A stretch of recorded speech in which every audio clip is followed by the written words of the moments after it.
We received notice that the Honorable Wayne Furbert will be absent today. Messengers from the Senate, there are none. Papers and other communications to the House. We have 3 such papers this morning. The first is in the name of the Minister, the name of the Minister of Home Affairs. Minister?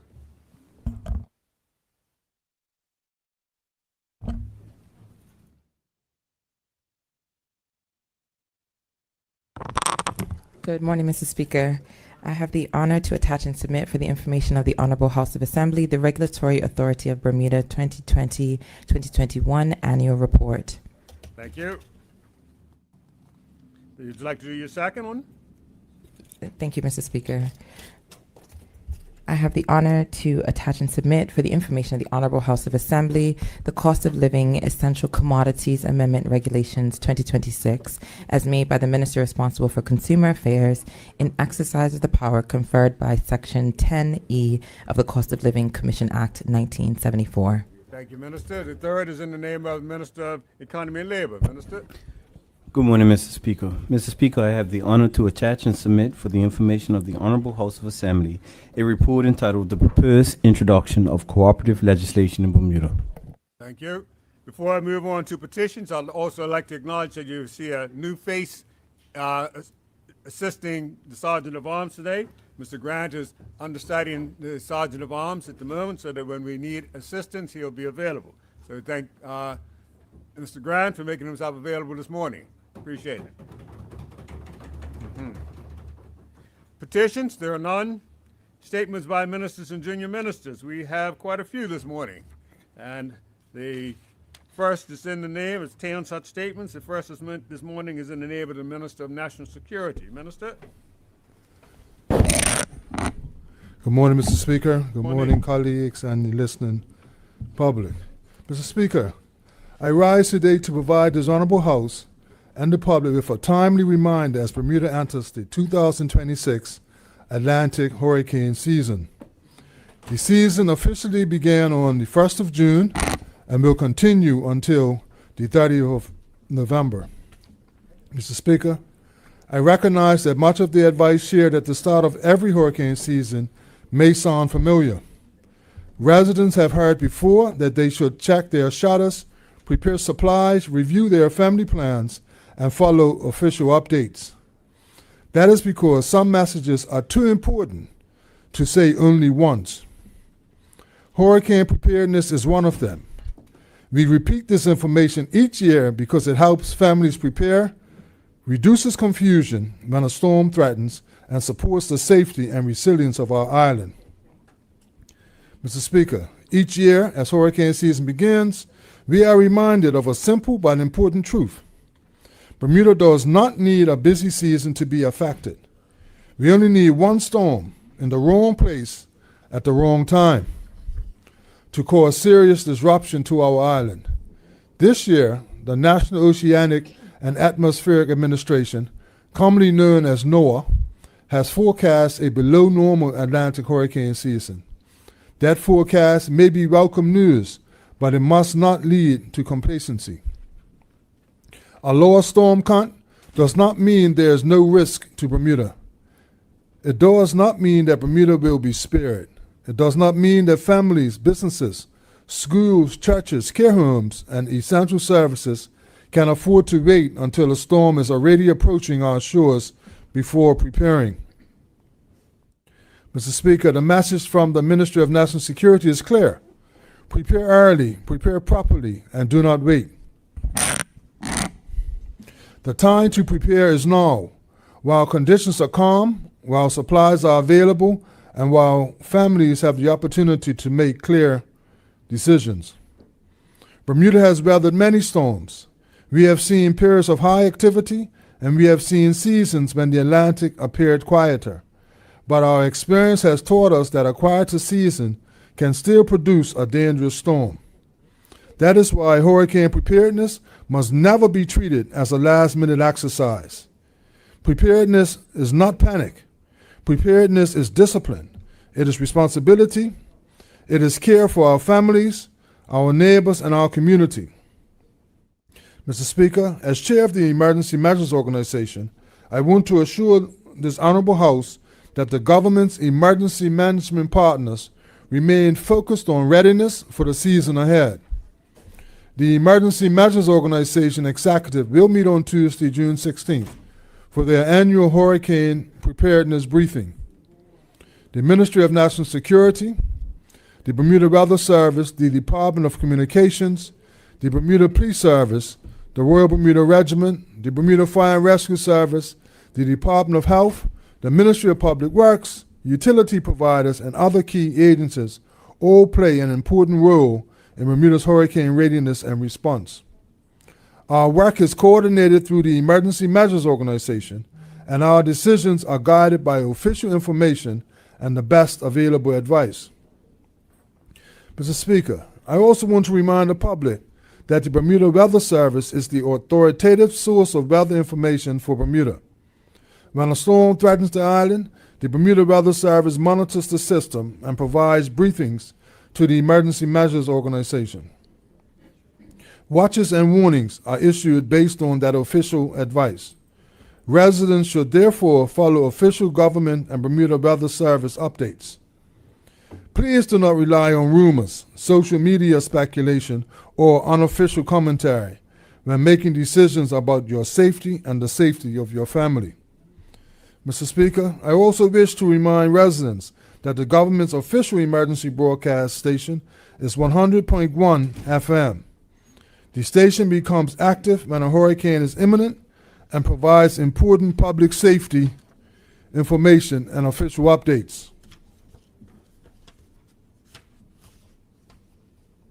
For that reason, every household should include a portable radio and spare batteries in their hurricane kit so that they can continue to receive official information during power outages or service disruptions. Mr. Speaker, when a watch is issued, residents should complete their final preparations. When a warning is issued, storm conditions are expected within 36 hours, and residents should follow all official guidance without delay. This includes guidance on public safety, shelters, road conditions, public services, and any other measures that may be necessary to protect life and property. Mr. Speaker, hurricane preparedness is not only a household responsibility, it is also a community responsibility. In true Bermuda spirit, I am asking residents to check on elderly relatives, neighbors who live alone, and persons who may need help with preparations. A simple phone call, a visit, or assistance with securing a property can make a meaningful difference before a storm arrives. Businesses and community organizations should also review their continuity plans now. Staff contact lists, emergency procedures, backup systems, and communication plans should be checked before they are needed. So today, Mr. Speaker, I urge every resident of Bermuda, do not wait for the first storm alert. Do not wait for the shelves to be empty. Do not wait until the wind begins to rise. Prepare now. Stay informed, follow official guidance, check on your neighbors, and let us do our part together to keep Bermuda safe during this hurricane season. Thank you, Mr. Speaker. Thank you, Minister.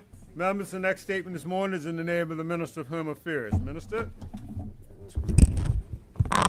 Good morning again. Thank you, Mr. Speaker. Thank you. Thank you. All right. Mr. Speaker, I rise today to inform this honorable House and the people of Bermuda of a rise in online rental scams and the steps of the Ministry of Home Affairs is taking through its Consumer Affairs section to protect residents who are searching for a home. Mr. Speaker, a home is the foundation of every family's security. A rental scam strikes at the foundation before a family ever holds a key. Consumer Affairs has received a growing number of reports from residents who have encountered fraudulent rental listings online. Some have already been deceived, and we know that this loss is rarely only financial, but it rather carries stress, uncertainty, and the fear that the search for shelter and a home can no longer be trusted. This House has a duty to meet that fear with plain guidance and with the protection as established in law. Mr. Speaker, the report follows a consistent pattern. Individuals are experiencing members of the public or posing as real estate agents, landlords, or property managers on online platforms to post listings for properties that they do not control. These listings rely on stolen photographs and details copied from genuine homes. Prospective tenants are then pressured to share information, copies of identification, banking details, upfront deposits before an opportunity to view the property in person. The ministry confirms that these tactics are established markers of fraud, and awareness of them is the first and strongest defense available to our residents. Mr. Speaker, Consumer Affairs advises that every resident searching for rental accommodation to take the following steps. Treat unsolicited rental offers as from unknown individuals with caution. Withhold money deposits, transfers, and or banking information from unverified persons. Question any listing prices and request an in-person view in every case. Verify the identity of any landlord, property manager, or real estate agent before sharing personal information or making any payments. Treat claims of being overseas, claims of being unavailable to meet, and pressure to act quickly as a cause for concern. Mr. Speaker, through support from Consumer Affairs, officers have identified common signs of a likely rental scam: a request for payment, a refusal to meet in person, contact limited to social media or messaging apps, advertisements that are poorly written or inconsistent, stock images or photographs that are copied from other websites, and an early request for sensitive personal information. Residents should keep records of all correspondence, advertisements, receipts, and payment transactions related to any rental inquiry. Where something appears suspicious, the safe course is to stop communicating and to verify the listing independently before any further step. Residents are protected in law as well as in practice under the Rental Increases Domestic Premises Control Act 1978, with residential properties in Bermuda remaining that are subject to rent control. Prospective tenants hold rights under that framework, and they should understand those rights and the terms of any tenancy agreement before signing. Housing decisions should not be decided online alone or based on just an advertisement. Any resident who believes that they have encountered a rental scam should contact Consumer Affairs and report the activity. Reports can be made by calling 297-7627 or by emailing consumers@gov.bm. Every report strengthens the ministry's ability to identify these schemes and to warn others before harm is done. The ministry accepts that households, Mr. Speaker, across Bermuda are facing real strain in securing affordable houses. The work to widen access to the housing is led by the ministry responsible for housing. However, the Ministry of Home Affairs advances its part of the shared effort. It supports the legislative reforms and carries the consumer protection and awareness that guard residents inside the market. Reform of the Landlord and Tenant Act is still underway, and as part of these legislative efforts, the ministry will update this Honorable House on the new consultative draft in the coming month. Mr. Speaker, affordability is structural, and the dignity of a secure home sits at the center of it. Consumer protection is the architecture that keeps that home within honest reach. When a resident loses a deposit to fraud, they are losing more than money. A resident, therefore, loses confidence that the search for a home can be safe. This government will not allow that confidence to be stolen, and through awareness and through the support of those who are already harmed and through the steady protections of consumers, the ministry will hold that line. Thank you, Mr. Speaker. Thank you. Excuse me. Thank you, Minister. The next statement Yes. is also in your name. Would you like to continue that one? Thank you, Mr. Speaker. Go right ahead. Mr. Speaker, this morning I also rise to update this Honorable House and through the people of Bermuda on the fuel and energy risks that the government has identified, the steps already taken to protect Bermudian households, and the posture of vigilance with which this government is managing a volatile global energy environment.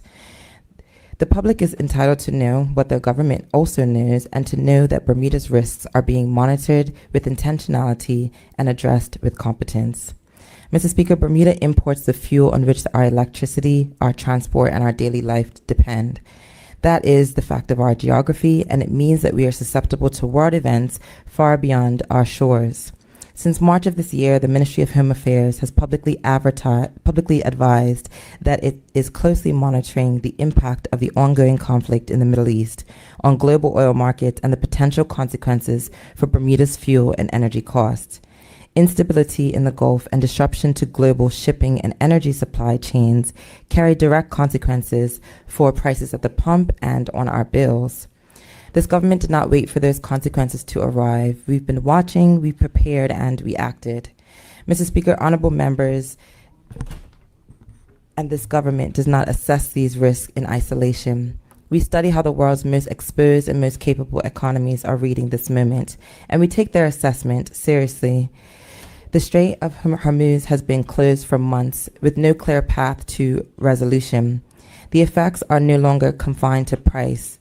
Some economies are already experiencing fuel shortages, reduced flights, and factory delays, and the disruption is spreading beyond energy into fertilizer, food, shipping insurance, and other essential inputs. The Prime Minister of Singapore, leading one of the world's most import-dependent and energy-sophisticated nations, put it plainly at his country's May Day rally this year. When the Strait of Hormuz reopens, there will be no immediate return to normal.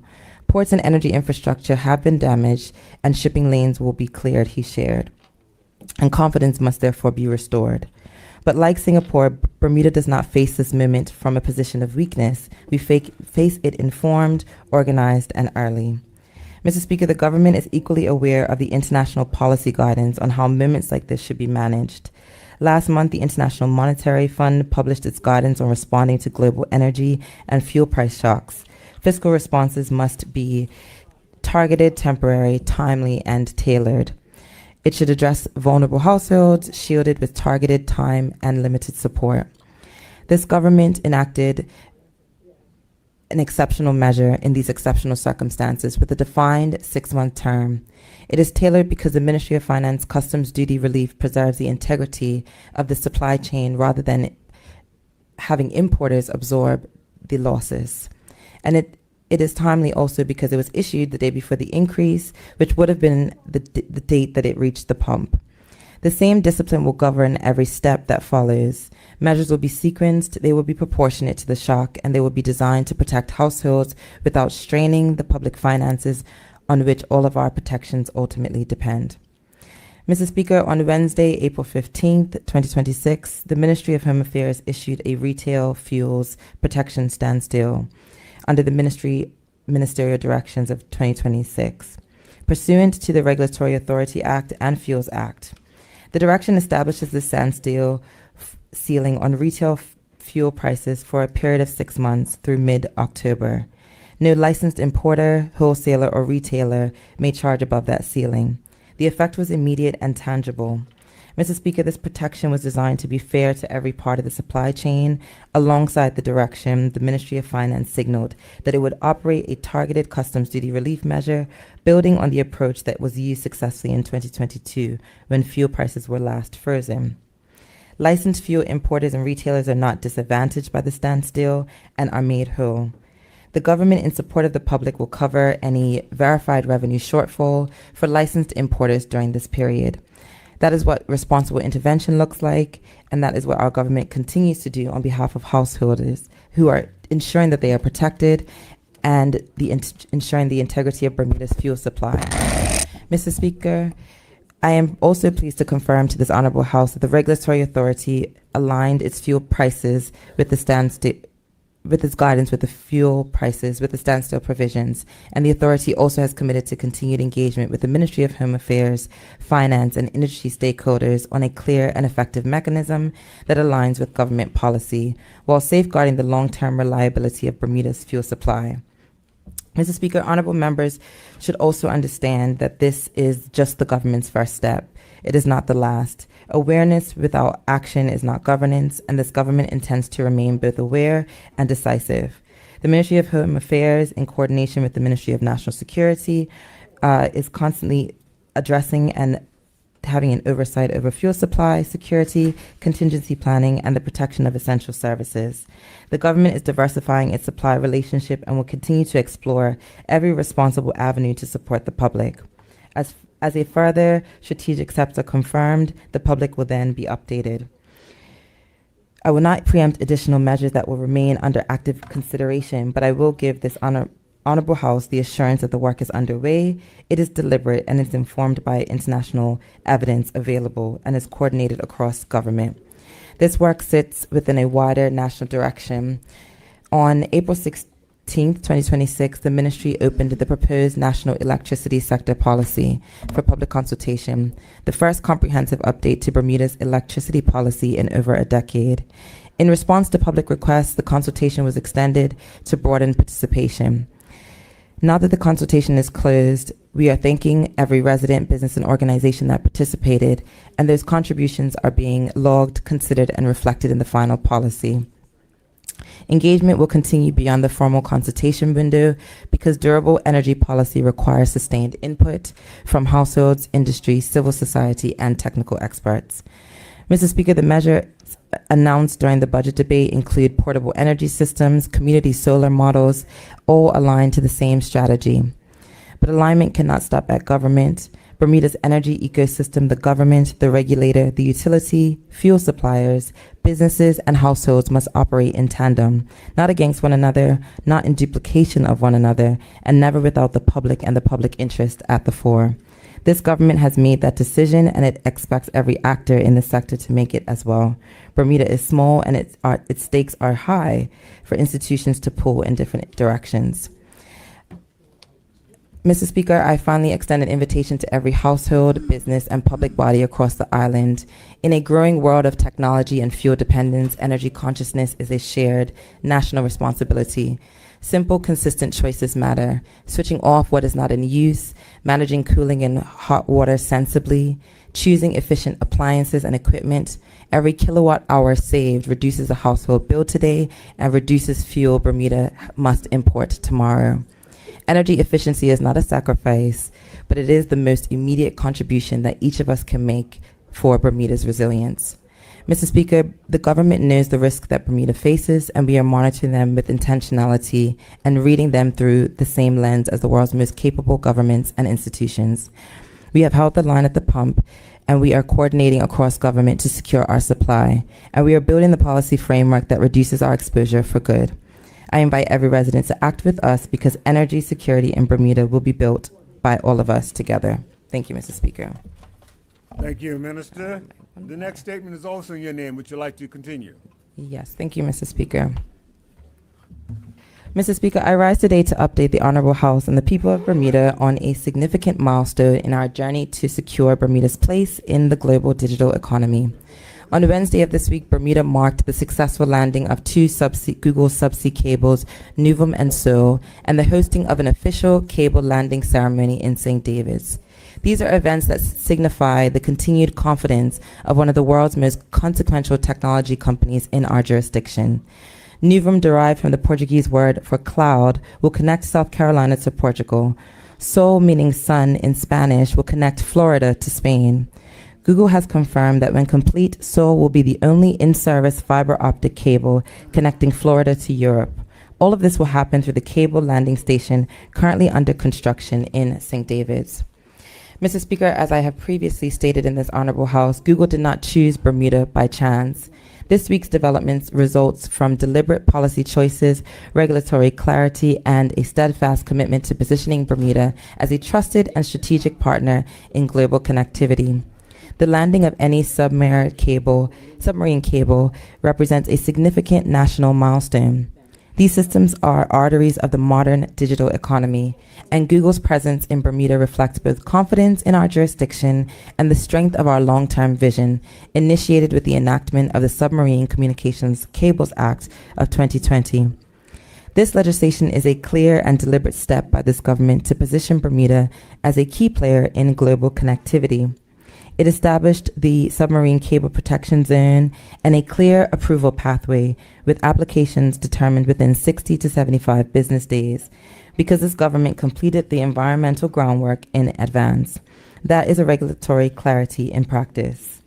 Mr. Speaker, this milestone also delivers on Bermuda's Economic Development Strategy 23-20 to 27, announced by the Ministry of Economy and Labor in June of 2023, which names subsea cables amongst the sectors best suited for foreign investment in Bermuda.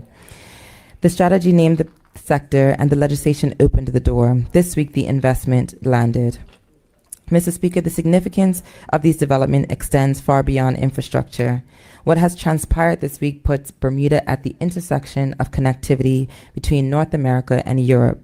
It ultimately enhances digital resilience through added redundancy and network diversity, economic diversification, expanding Bermuda beyond its traditional sectors, innovation capacity, enabling improved access to cloud computing and artificial intelligence, jurisdictional attractiveness, strengthening global confidence in Bermuda. Mr. Speaker, jurisdictions around the world have shown what a cable landing can become when it's matched with deliberate policy. Singapore now hosts 26 sub-key cable landings, and its digital economy contributed 18.6% of GDP and 214,000 technology jobs in 2024. Ireland turned its position as a transatlantic connectivity hub into a data center sector that added a estimated 7.3 billion euros into its economy. Per Trinity Business School 2025. And at the European end of Novum sits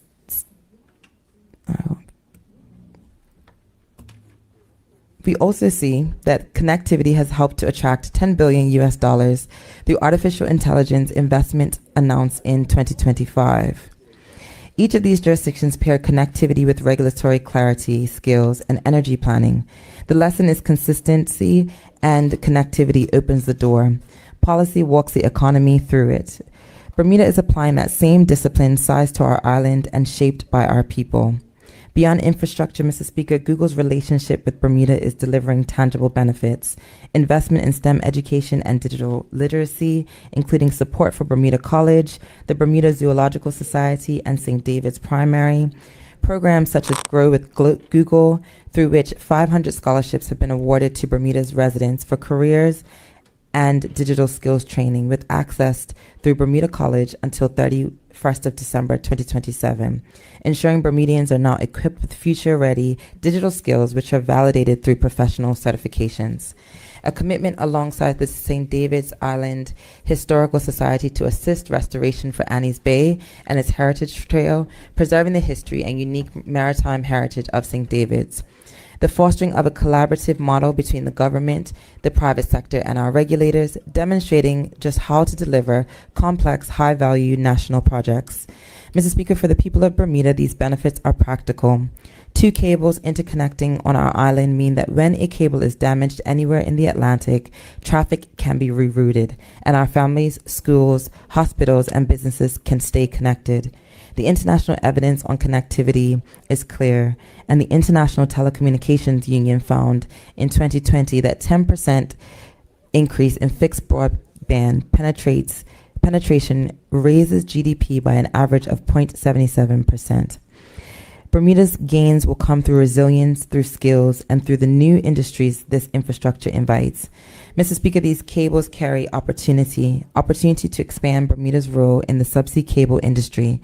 Together, these 2 cables establish a resilient digital exchange port that anchors Bermuda as a critical international switching point for a global data cloud service and the future of AI. Bermuda has become a key place in geography for technologies that will underpin the next stage of global economic growth. Opportunity to attract adjacent industries that depend on secure, high-capacity connectivity. An opportunity to build an ecosystem that supports innovation, entrepreneurship, and technological advancement. Indeed, Mr. Speaker, Bermuda is fast becoming a digital gem, an Atlantic hub in the crossroads of international data flow. What we witnessed on Wednesday in St. David's was the intersection of local heritage, the installation of high-tech infrastructure, and Bermuda's future at the forefront of the next era of global digital growth. Wednesday's ceremony brought together government, industry, and community stakeholders to celebrate progress and to reaffirm a shared commitment to ensuring Bermuda derives lasting value from Google's confidence in our remarkable island. I extend my thanks to Google, its partners, our regulators, technical teams, and the Bermudian workforce whose collaboration made this milestone possible. Thank you, Mr. Speaker. Thank you. Thank you, Minister. Members, the next statement this morning is in the name of the Minister of Tourism Transport. Mr. Minister, would you like to present your statement at this time? Yes, Mr. Speaker. Good morning. Thank you. Right here, Minister. Mr. Speaker, I rise today to provide this honorable House with an update regarding the implementation of rideshare in Bermuda, which officially launched on June 10th, 2026, as part of the government's broader transportation modernization initiative. Mr. Speaker, the introduction of regulated ride-sharing has been designed to complement Bermuda's existing public transportation network and taxi industry by helping to address long-standing transportation gaps, particularly during peak demand periods, evenings, weekends, holidays, and major events.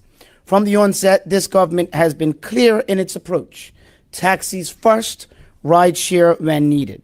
Mr. Speaker, I'm pleased to advise this honorable House that the initial implementation phase is progressing positively. To date, TCD has received approximately 79 applications for ride-sharing permits. Of these, 19 applicants have successfully met the requirements for approval. At this stage of the process, approved applicants are required to remit payment for their permit, license plates, decals, and operator's badge. Of the approved group, approximately 17 individuals have completed all required payments. Mr. Speaker, the remaining 16 applicants are currently at the pre-approval stage. This still requires applicants to complete final requirements such as vehicle inspections and purchasing the necessary enhanced insurance coverage. In addition, approximately 20 individuals have now obtained a public service vehicle license, enabling them to be considered for participation in Bermuda's ride-sharing program.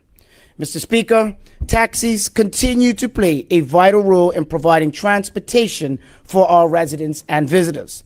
As such, it remains important to monitor participation within the sector. As of June 5th, 2026, 72 of the previously 108 unlicensed taxis had renewed their license and returned to service. Data shared by dispatch stakeholders indicates that transportation activity accelerated following the ride-sharing legislation announcement. Year-over-year growth increased from approximately 34% prior to the announcement of the legislation to 52% thereafter, suggesting increased participation across the transportation sector and improved transportation availability for residents and visitors. Mr. Speaker, this reflects precisely what the government intended: a regulated, balanced transportation model that improves service availability for the public while continuing to prioritize and support Bermuda's taxi industry. All ride-sharing operators remain subject to government oversight, including PSV license requirements, vehicle inspections, insurance requirements, and operational standards established by the Transport Control Department and the Public Service Vehicle Licensing Board. Mr. Speaker, as previously communicated, the ride-sharing framework includes a maximum of 150 permits during this phase. Given the public interest shown to date, applications will continue on a rolling basis and will be processed on a first-come, first-served basis until the permit cap has been reached. The Ministry, TCD, and industry stakeholders will continue to monitor implementation and support operators as the program expands across our island. Mr. Speaker, the timing of this launch is especially significant as Bermuda enters the busy summer tourism season, including Carnival in Bermuda and other events that generate increased transportation demand across the island. This initiative helps to ensure that Bermuda is better positioned to move residents and visitors safely, efficiently, and reliably during periods of peak activity. The ministry will continue to monitor implementation closely, engage with stakeholders, and make operational adjustments where necessary to ensure the initiative continues to serve the broader public interest. Mr. Speaker, transportation reliability remains one of the most important aspects of the visitor and resident experience alike. This initiative is another important step in how we modernize Bermuda's transportation system and improve accessibility and reliability for the public. Thank you, Mr. Speaker. Thank you, Minister. Members, the next statement this morning is in the name of the Minister of Youth, Social Development, and Seniors. Minister? Good morning, Mr. Speaker. How are you?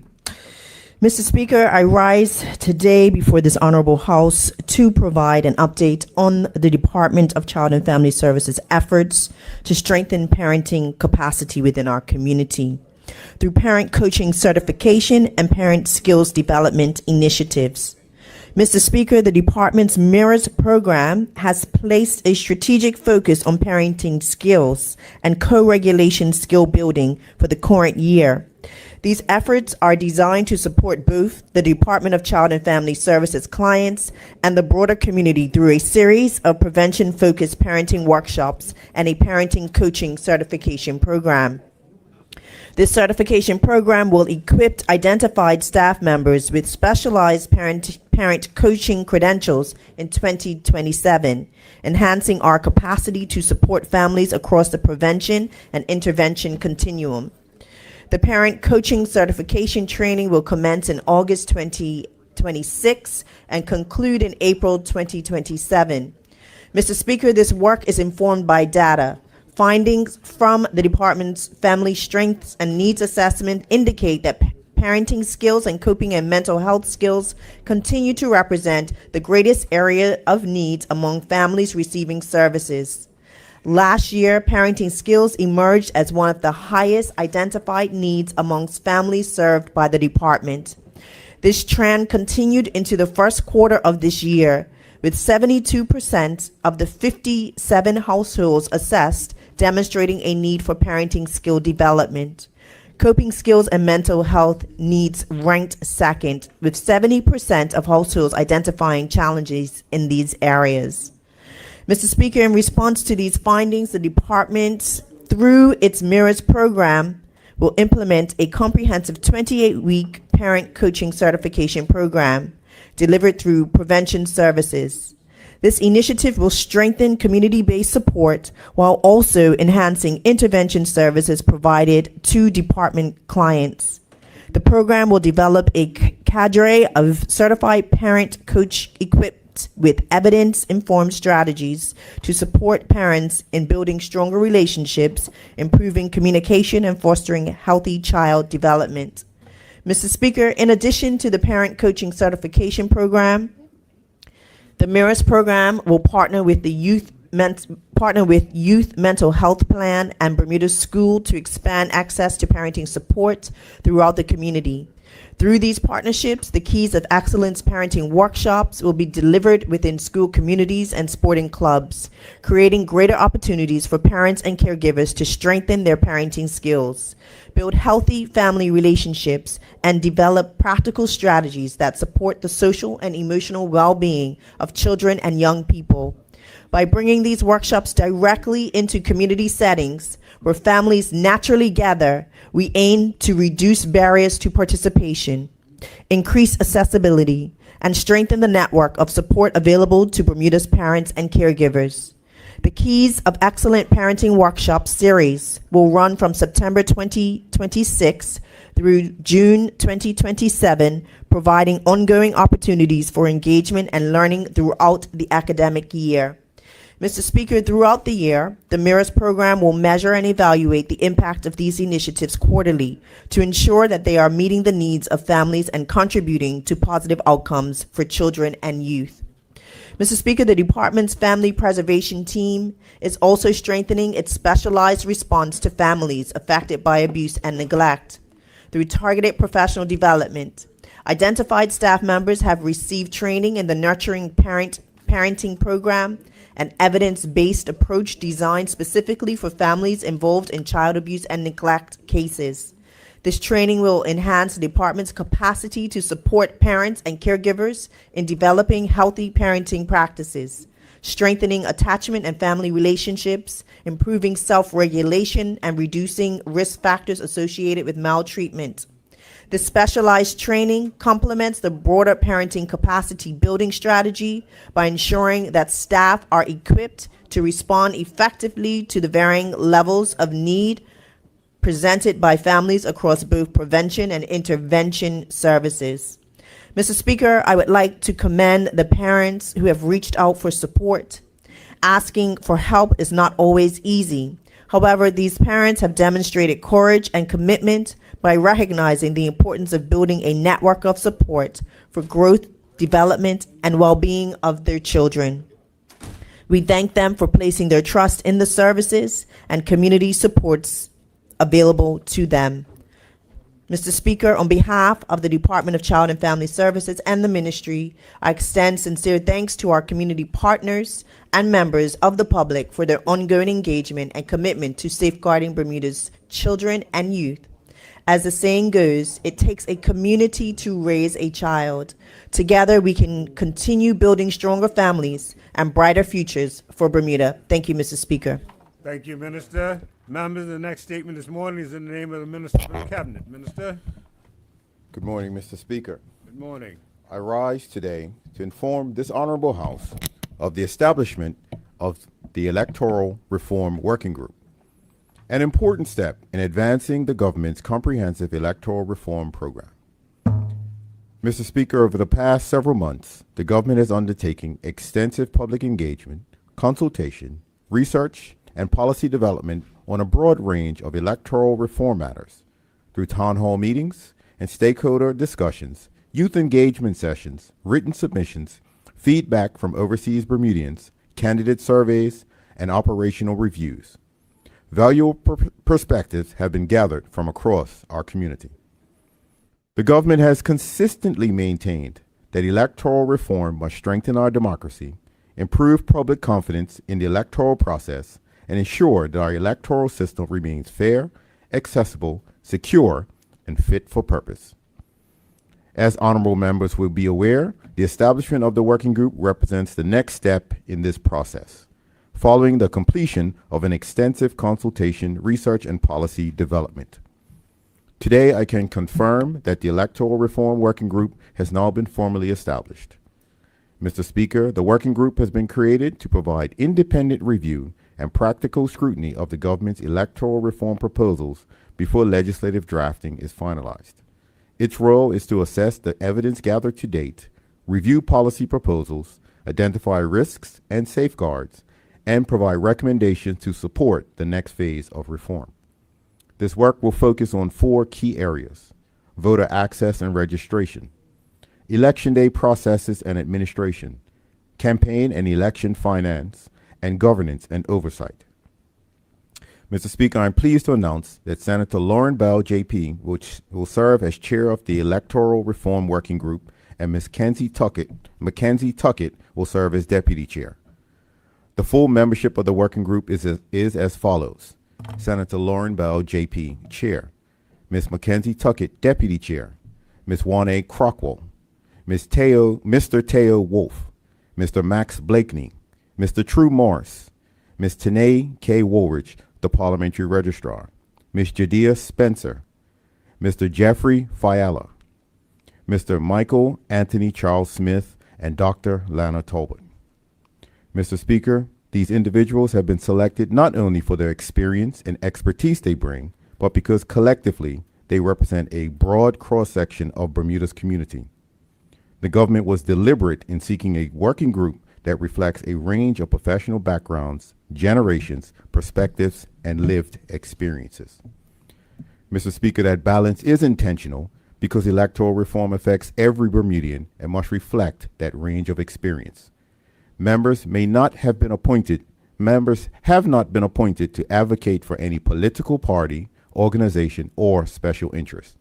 Rather, they have been appointed to apply their judgment, experience, and constructive scrutiny to the proposals before them, and to help ensure that any reforms ultimately brought before Parliament are practical, effective, and capable of commanding public confidence. The working group will receive consultation findings, policy papers, operational assessments, comparative research, and other supporting materials. Particular attention will be given to issues including absentee voting for overseas students campaign finance regulation, voter registration, election day administration, and options for strengthening electoral governance, including the consideration of an electoral commission. Mr. Speaker, the issue of absentee voting emerged as one of the most frequently raised electoral matters during and following the last general election. Concerns were expressed by Bermudians studying overseas who wished to participate in the democratic process but faced barriers doing so. The government has listened carefully to those concerns, and the working group will examine practical and secure options to improve voter access while preserving the integrity and public confidence that are fundamental to our electoral system. Mr. Speaker, I've already met with the members of the working group as part of an initial orientation session where the timeline and expectations for this work were discussed in detail. It is a clear understanding among the members that this review must proceed with focus, discipline, and urgency. Mr. Speaker, the group has been established as an accelerated review exercise and is expected to complete the work within 4 weeks with a provision for a short extension if required. This phase is not about restarting the consultation. It's about testing, refining, and finalizing the direction of reform based on the work already completed. Upon completion, they will submit a recommendations report to support Cabinet's consideration and legislative drafting. Mr. Speaker, this government has been clear that electoral reform should be guided by evidence, informed by practical experience, and tailored to Bermuda's unique circumstances. The establishment of this working group reflects that commitment. I would like to thank Senator Bell, Ms. Tuckett, and all members of the working group for their willingness to serve. Their contribution will play an important role as we continue the work of strengthening Bermuda's democratic institutions. Mr. Speaker, I remain committed to bringing the necessary electoral reform legislation before this Honorable House in September 2026, and I look forward to receiving the working group's recommendations in the weeks ahead. Thank you, Mr. Speaker. Thank you, Minister. Members, the next statement this morning is in the name of the Minister of Economy and Labor. Minister. Good morning, Mr. Speaker. Mr. Speaker, I rise today to lay for the information of the Honorable House the government's proposed introduction of cooperative legislation in Bermuda. This policy proposal represents an important step in our ongoing efforts to diversify Bermuda's economy, empower our people, and create new pathways for inclusive and sustainable economic growth. Mr. Speaker, cooperatives have a proud history in Bermuda, from the family societies that emerged after emancipation to institutions such as the Bermuda Credit Union. Bermudians have long embraced the principles of collective action, mutual support, and shared prosperity. However, despite this history, Bermuda currently lacks a modern legal framework specifically designed to support and regulate cooperative enterprises. The absence of such legislation has limited the growth and development of cooperatives as a valuable business model. Existing legislation was not designed to accommodate enterprises that are democratically owned and controlled by their members and operated for their collective benefit. This policy proposal seeks to address that. Mr. Speaker, the government recognizes that cooperatives can play a significant role in building a more resilient and diversified economy. They offer opportunities for workers, entrepreneurs, farmers, fishermen, residents, and communities to pool resources, share ownership, and participate directly in economic development. The proposed framework will establish cooperatives as a distinct legal entity in Bermuda and create a dedicated registrar of cooperative societies to provide oversight, registration, and support functions. The legislation will be grounded in internationally recognized cooperative principles and best practices while being tailored to Bermuda's unique economic circumstances. The policy also outlines opportunities for cooperative development in sectors such as agriculture and fisheries, housing, renewable energy, technology, and sports organizations. These sectors present opportunities to strengthen local ownership, reduce dependency on imports, promote innovation, and create new economic opportunities for Bermudians. Mr. Speaker, this initiative is not simply about creating a new legal structure. It's about expanding economic participation. It's about empowering communities. It's about providing Bermudians with another tool to build wealth, create jobs, and strengthen economic resilience. The government's vision is to position Bermuda as a leading small island jurisdiction in the development of cooperative enterprises. By establishing a modern legislative framework and institutional framework, we can foster a culture of shared ownership, democratic participation, and sustainable development. I wish to acknowledge the work of the Bermuda Economic Development Corporation, particularly its Economic and Cooperative Development Union, along with local stakeholders and international partners whose contributions have helped shape this proposal. Mr. Speaker, the laying of this policy proposal marks the beginning of an important journey. I commend this proposal to this honorable House and look forward to working with members, stakeholders, and the wider community as we advance this important initiative. Thank you, Mr. Speaker.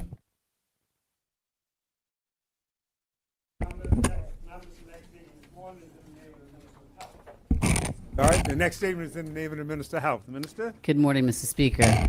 Mr. Speaker, I rise this morning to provide an update to this honorable House and to the members of the public on the status of the Ebola virus disease and its relevance to Bermuda. On May 17, 2026, the World Health Organization declared Ebola virus disease a public health emergency of international concern due to ongoing outbreaks in the Democratic Republic of Congo and Uganda. This designation reflects the seriousness of the situation, given the potential for international spread and the need for cooperated and coordinated global surveillance, prevention, and response efforts. Mr. Speaker, I wish to reassure this honorable House and the public that there are currently no confirmed cases of the Ebola virus disease in Bermuda. While the risk of Ebola being imported into Bermuda remains low, the Ministry of Health remains vigilant and is taking every necessary precaution. The Epidemiology and Surveillance Unit continues to actively monitor global developments and maintain measures of preparedness, including disease surveillance, deploying early detection protocols, coordination with the Customs and Immigration Departments, and collaboration with international public health partners to ensure that we are ready to respond swiftly and effectively should the situation in Bermuda change. Mr. Speaker, Ebola is a serious and often fatal viral illness. The virus spreads through direct contact with the blood or bodily fluids of an infected person or through contaminated surfaces or objects such as bedding or clothing. It can also be transmitted through contact with an infected animal in the affected regions. Symptoms typically appear between 2 days to 21 days after exposure, most commonly within 8 to 10 days. Early symptoms include fever, severe headache, fatigue, and muscle pain. These symptoms may progress to vomiting, diarrhea, stomach pain, and in some cases, unexplained bleeding or bruising. Mr. Speaker, if an individual develops symptoms consistent with Ebola and has a relevant travel history, they must not present themselves directly to a healthcare facility without prior notice. Instead, they should contact the emergency department at King Edward VII Memorial Hospital in advance, provide information about their symptoms and travel history, and follow the medical guidance provided. This approach, Mr. Speaker, allows the healthcare teams to implement appropriate infection prevention measures and protects both patients and medical staff from undue exposure. Mr. Speaker, members of the public are advised to avoid non-essential travel to areas experiencing active Ebola outbreaks.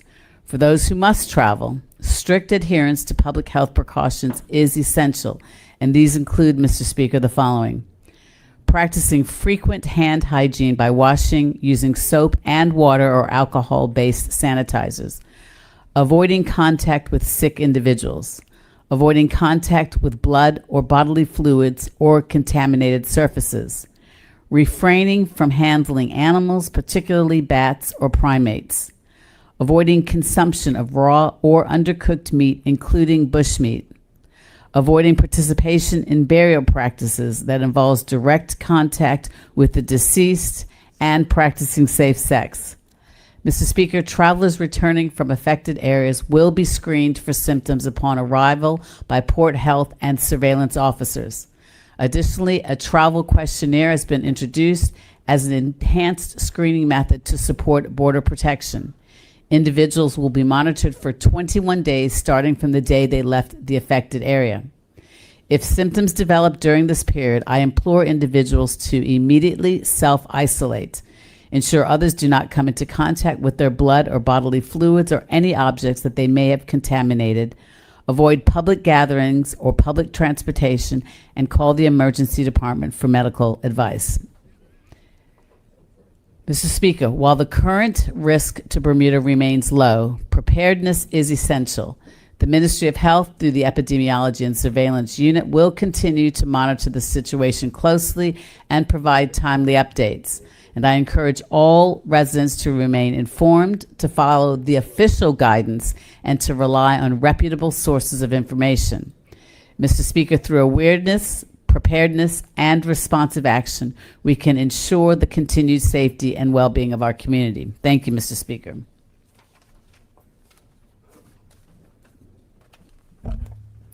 Thank you. Thank you, Minister. Would you like to continue for a second? Yes, thank you, Mr. Speaker. Mr. Speaker, I rise to inform members of this honorable House and the listening audience that this month of June will be observed as Human Immune Autodeficiency Virus, or HIV, Awareness Month, a time for community engagement and renewed commitment to action. Throughout the course of the month, the Department of Health will host several activities designed to promote HIV awareness, education, testing, and stigma reduction.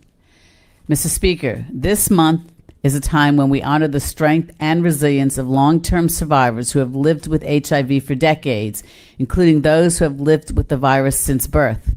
Thanks to medical advancement and research, HIV is a chronic health condition that can be effectively managed with early diagnosis and consistent treatment. With proper care and community support, people living with HIV are leading long, healthy, and productive lives. Mr. Speaker, as of December 31st, 2025, it is estimated that 306 persons are living with HIV, having been diagnosed in Bermuda, corresponding to an overall prevalence of approximately 0.5%. Between 2011 and 2025, the number of new HIV diagnoses has been generally low, with fewer than 10 diagnoses reported annually. In 2024, there were 8 new HIV diagnoses, followed only by 3 in 2025. However, Mr. Speaker, in recent weeks, there has been a concerning shift, with 4 new HIV diagnoses reported in just the last 4 weeks. This sudden rise underscores the urgent need to intensify awareness efforts, expand access to testing, and strengthen prevention strategies to flatten the uptick in transmission. We must act quickly, compassionately, and collectively.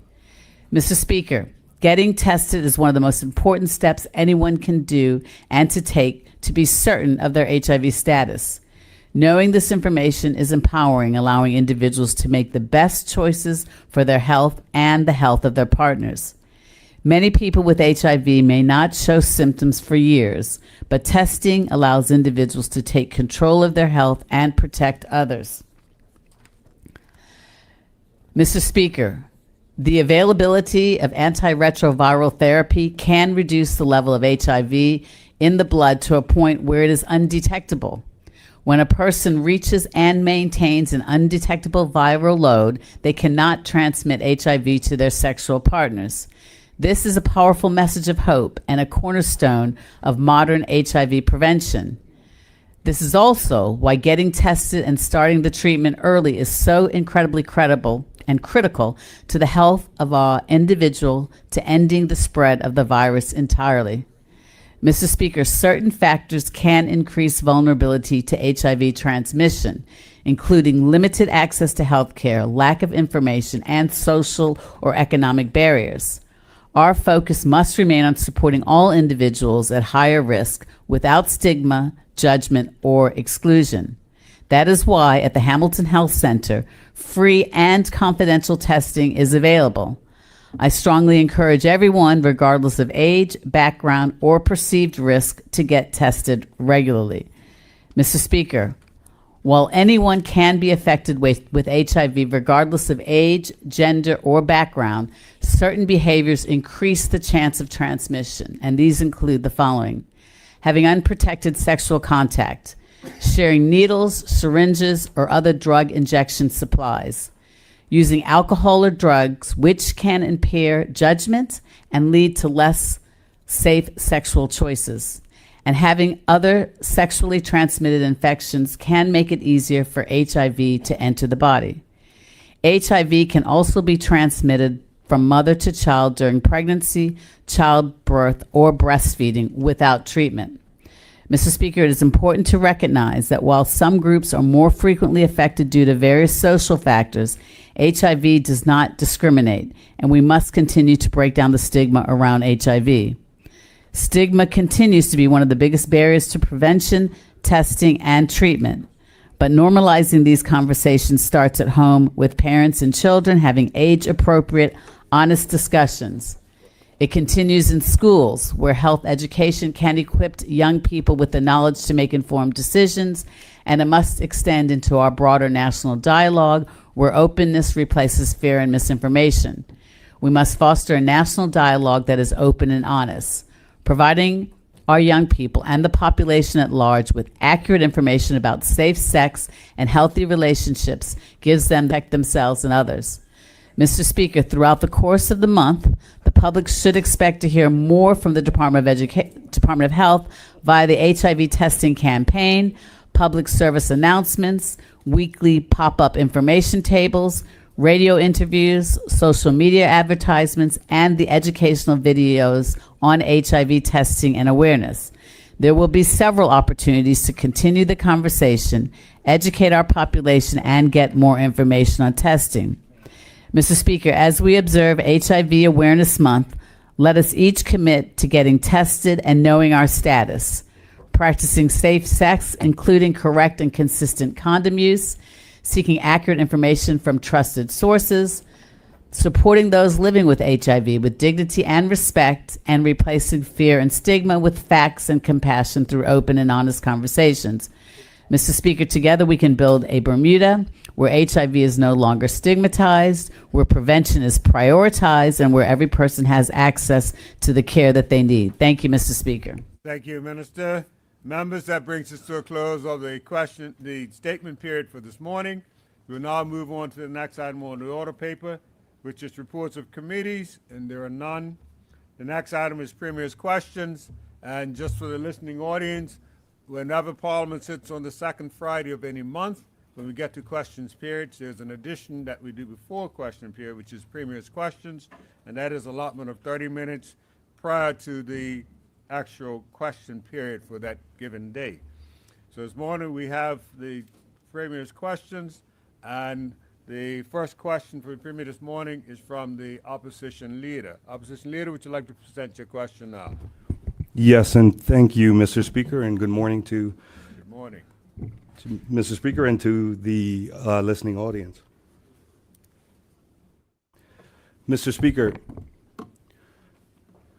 in the Honorable Premier, considering that the government is asking for Bermudians to give support to full membership in CARICOM, can the Honorable Premier confirm whether the government has obtained formal advice from the United States or independent legal experts regarding any potential impact on Bermuda's existing travel privileges, including visa-free access, U.S. pre-clearance arrangements, or any other changes that could impact travel for Bermuda?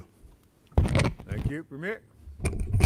Mr. Speaker, I thank the honourable member for his question. I want to say good morning to you, Mr. Speaker. Good morning to all honourable members, and I hope that everyone is having an enjoyable start to the holiday weekend.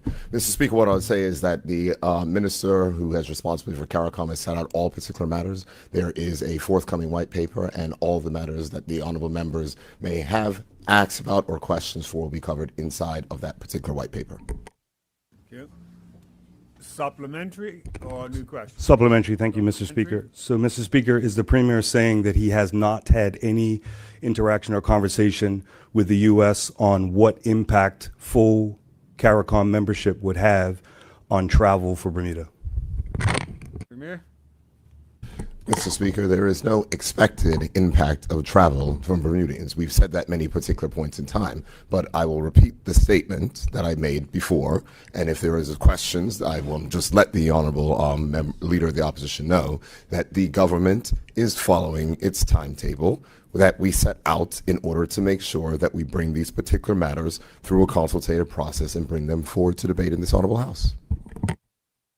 Supplementary or second question? Supplementary, Mr. Speaker.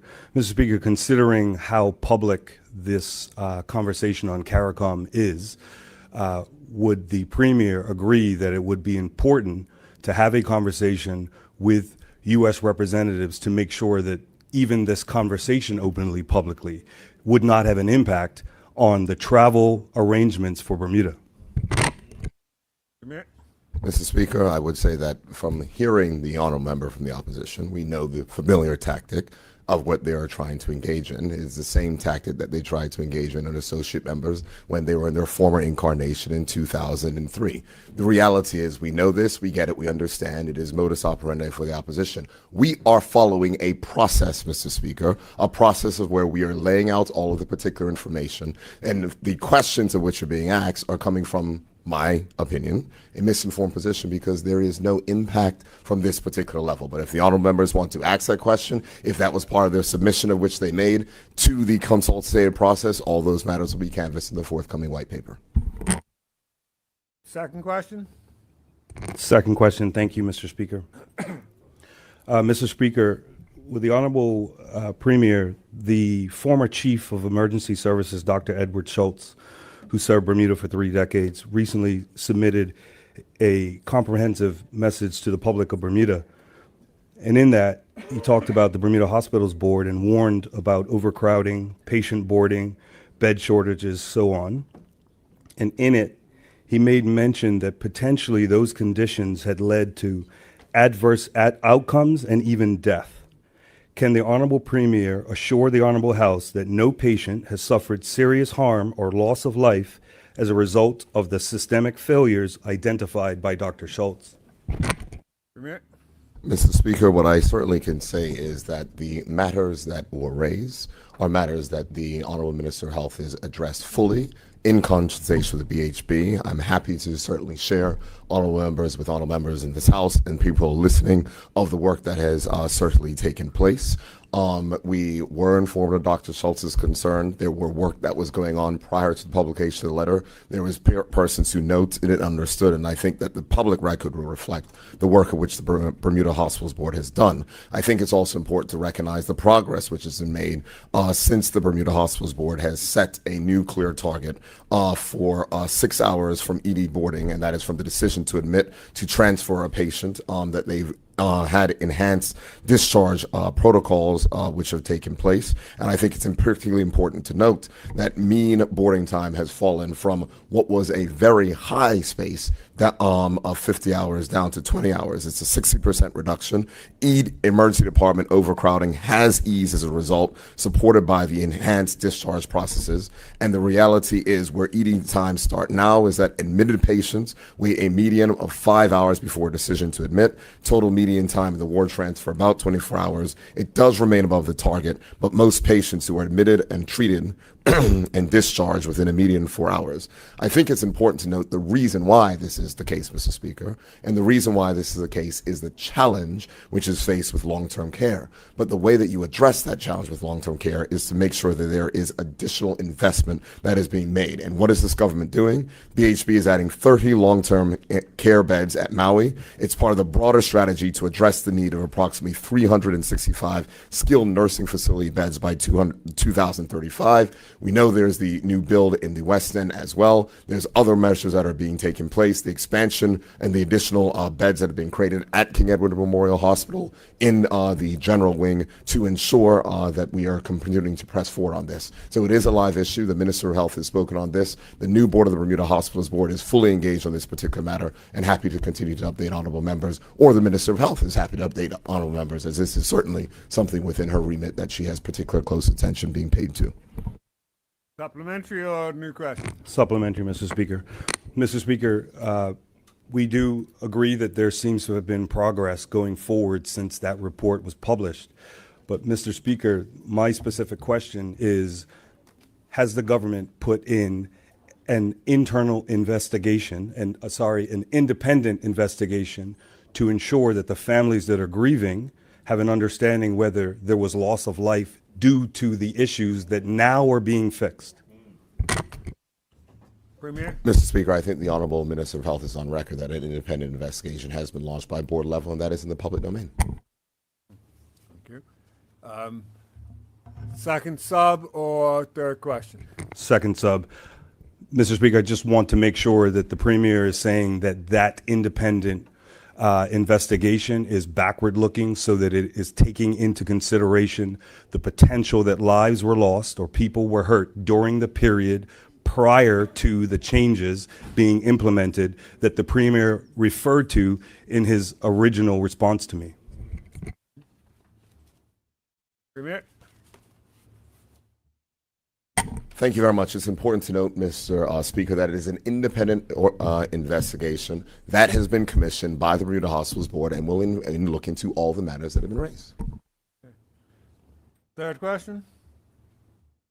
Third question. Thank you, Mr. Speaker.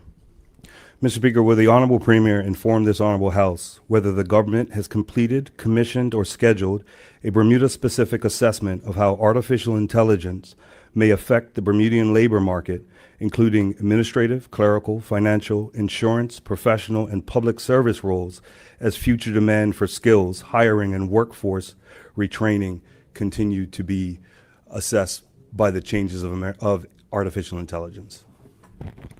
Premier? There was a number of things at the very beginning of that commission, et cetera, so I will just try to update the Honorable Member where he is. I think that I've spoken on this publicly.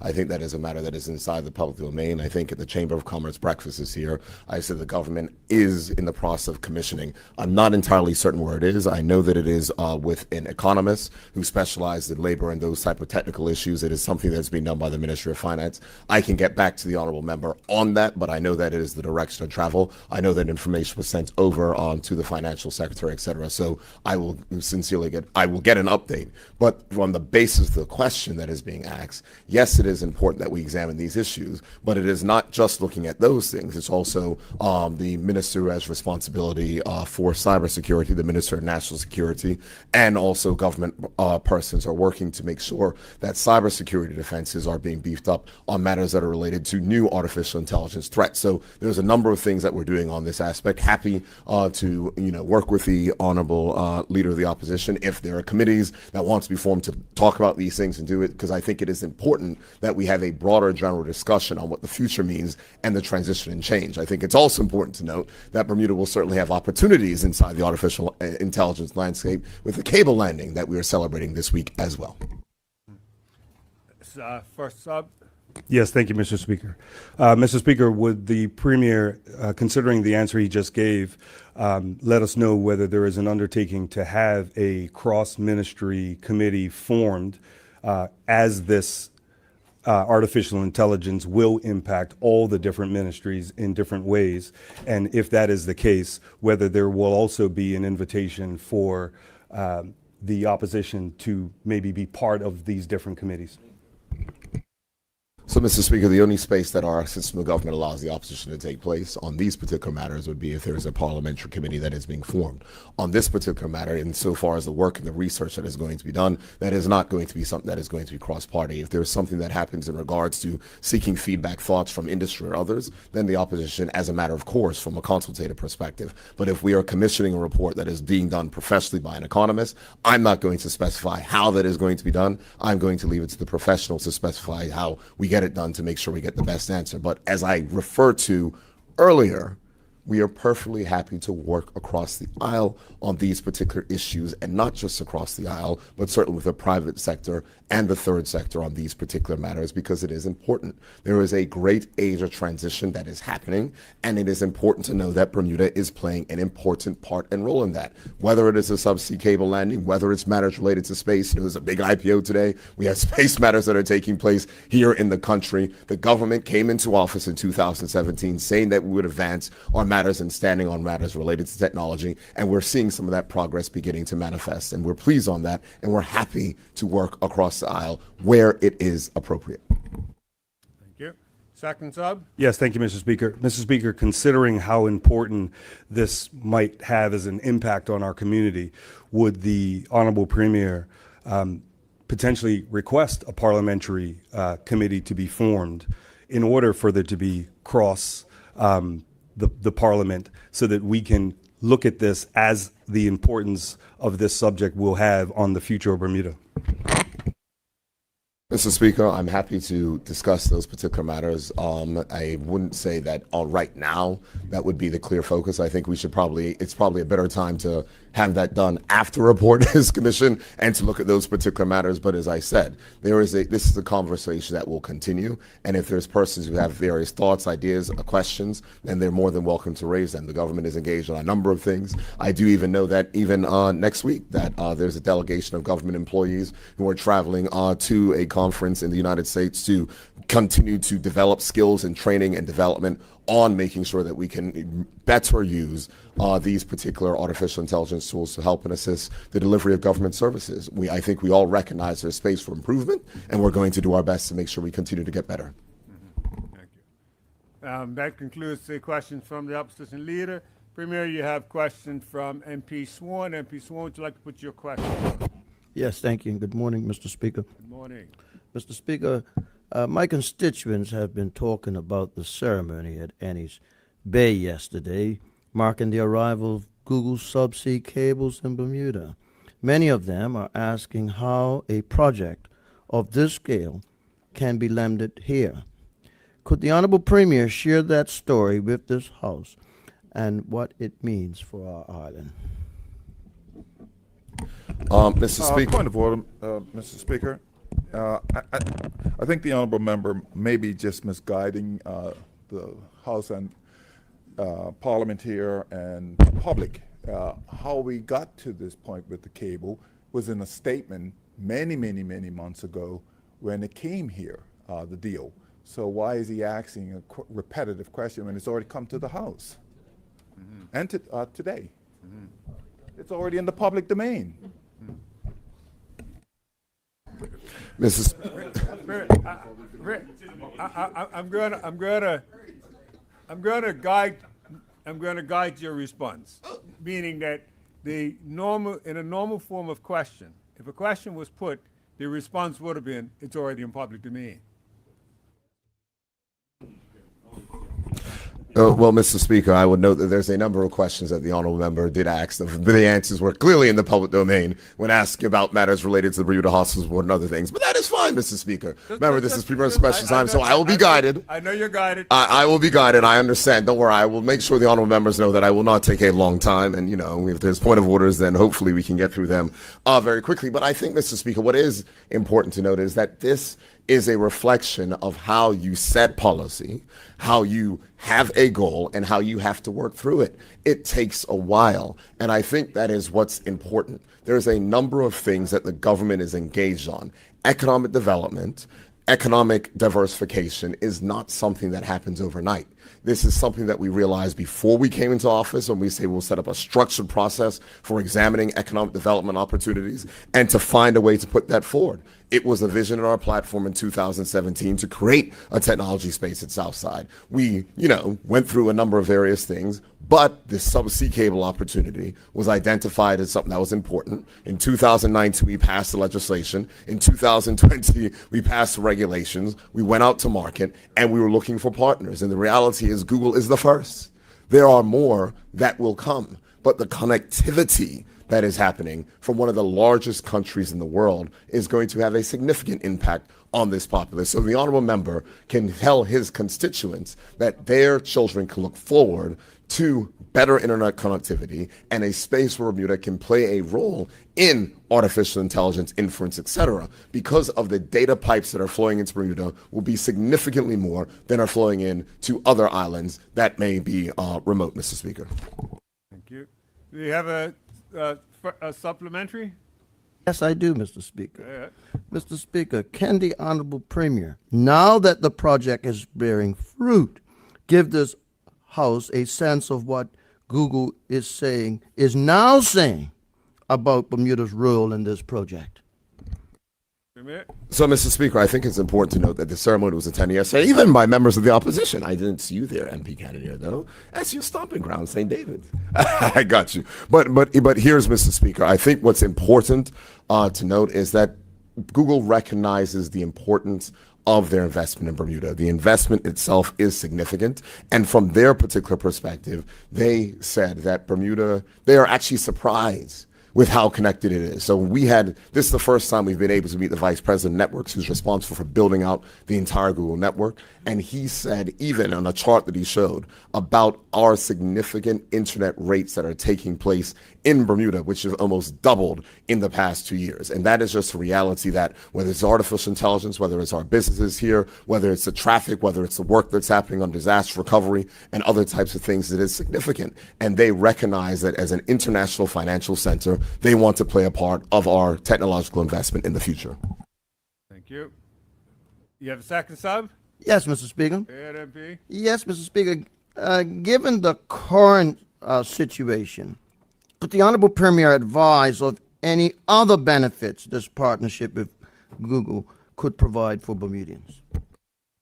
Mr. Speaker, I think that it's important to recognize that in this relationship, Google is committed to also helping the third sector. So there are going to be 500 scholarships that are going to be offered to Bermudians under the Grow with Google program. Those are matters that are related to cybersecurity, digital analytics, digital marketing, and the Bermuda College is the first institution outside of North America to join in that initiative. So that is certainly something that should be celebrated as a part of this transition. In addition to that, Mr. Speaker, Google has partnered with the Bermuda Zoological Society to support STEM education for more than 8,000 Bermudian students every year that will bring new technologies into our classrooms and into the field, helping our young people to become not just learners, but active environmental stewards for our island. And that is the benefits of this partnership, Mr. Speaker, something that should be celebrated. I'm sure that that investment and that partnership is welcomed across this entire House. Thank you, MP Swan. Premier, the next member who has questions for you is MP King. MP King, would you like to put your question? Thank you, Mr. Speaker. Good morning, members of this honorable House and the listening public.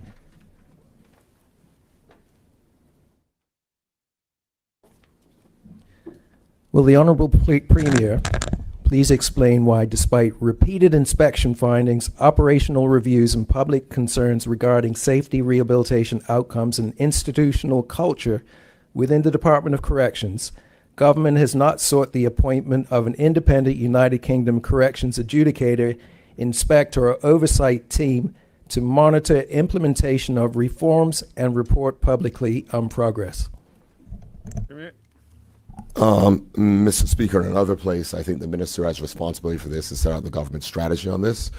The opposition may agree or disagree, but that is the strategy the government is following and progressing against. And the system of government that we have is that accountability mechanisms can happen inside of this parliament. We've published a report. I think it's important because governments don't often publish reports that are critical of government work. But the Attorney General, who sits in another place, the minister responsible said, we want to put it in the open so we can be held accountable for the work that is happening to progress and to make things better. There is going to be additional investment that is brought to bear, but due to the economic stewardship that this government has made, we're going to be able to make sure that investment is coming, and honorable members will hear about that in the near future. But I think it's important to note that it is in the public domain. We did commission an external review. That review, warts and all, has been published outside of the critical security information that was redacted, and we're going to press ahead with that. And the honorable member will have plenty of opportunity when reports are given or to ask questions or parliamentary questions to see what is the status of the implementation and to hold through the traditional accountability mechanisms of the legislature, which we have in Bermuda. Thank you. Do you have a supplementary, MP? I do, Mr. Speaker. Understanding that the issues as identified in the report by the UK Home Office highlighted long-standing concerns for over 10 years, it would suggest that government agencies, departments, ministry, staff, etc., who were in positions of authority to address the problem did so to the best of their ability, and the situation got worse with those same persons. That is the reason I'm asking for independent oversight and reporting on the findings of the experts, because as the Premier said, he leaves it to the professionals to make decisions that they are experts in. So I'm asking, is the same consideration being given to the Department of Corrections, where the situation has gotten to the point where lives of officers are at risk, lives of staff are at risk, lives of inmates, incarcerated persons are at risk, where they live, in their homes, in the community. That is the current state that exists in the Department of Corrections. And to suggest that current interventions and practices are achieving the aim is misleading this House. Thank you. That was a long question, but I'm not sure if I got the question, Mr. Speaker. But I will do my, I'll do my best to. I'm not sure a question. I mean, the honourable member clearly has a view. I have stated what the government's view is. But let me share with the honourable member, I actually visited the West Cape Correctional Facility this week. I actually spoke with the Commissioner of Corrections. I actually spoke with the Commissioner of Police, and the matters that are related to security of officers are being taken very seriously. We would know that there are matters which you cannot discuss that are before the courts, but these are items that are taken seriously. But it's not just the corrections, because we've made statements, publicly and otherwise, about the work that the government is doing to protect public officers wherever they are. And so this is something that is particularly important. So I accept and understand the honourable member's view, but the important point is that we have laid out our plan and direction. We've made it public. We've admitted where we've come short. And the public and this honorable House can hold us accountable for delivery on the things that we said we are going to progress. thank you. Supplementary? Yes, Mr. Speaker. What specific measures have been put in place? What actual resources? What strategic plan? What timelines have been put in place to address these critical concerns? All well and good to suggest that the people, the personnel, the resources are currently in place. It's not working. What is the Honorable Premier doing differently to address those concerns now, understanding it's a crisis? Thank you. I can get an answer for you. Thank you. Mr. Speaker, the report was published a few months ago. I'm certain the work is taking place. If the honourable member wants specific questions, I'm happy for either him to submit it to the person who speaks for justice in this honourable House, or for them, their colleagues that sit in the other place, to go ahead and ask those questions directly to the minister responsible, who I think they did ask those questions when the minister gave the statement and tabled the report. What I will tell the honourable member is this is an important issue. I appreciate his passion, and I sincerely hope the regular accountability mechanisms that exist in the legislature, that he'll continue to press on this issue.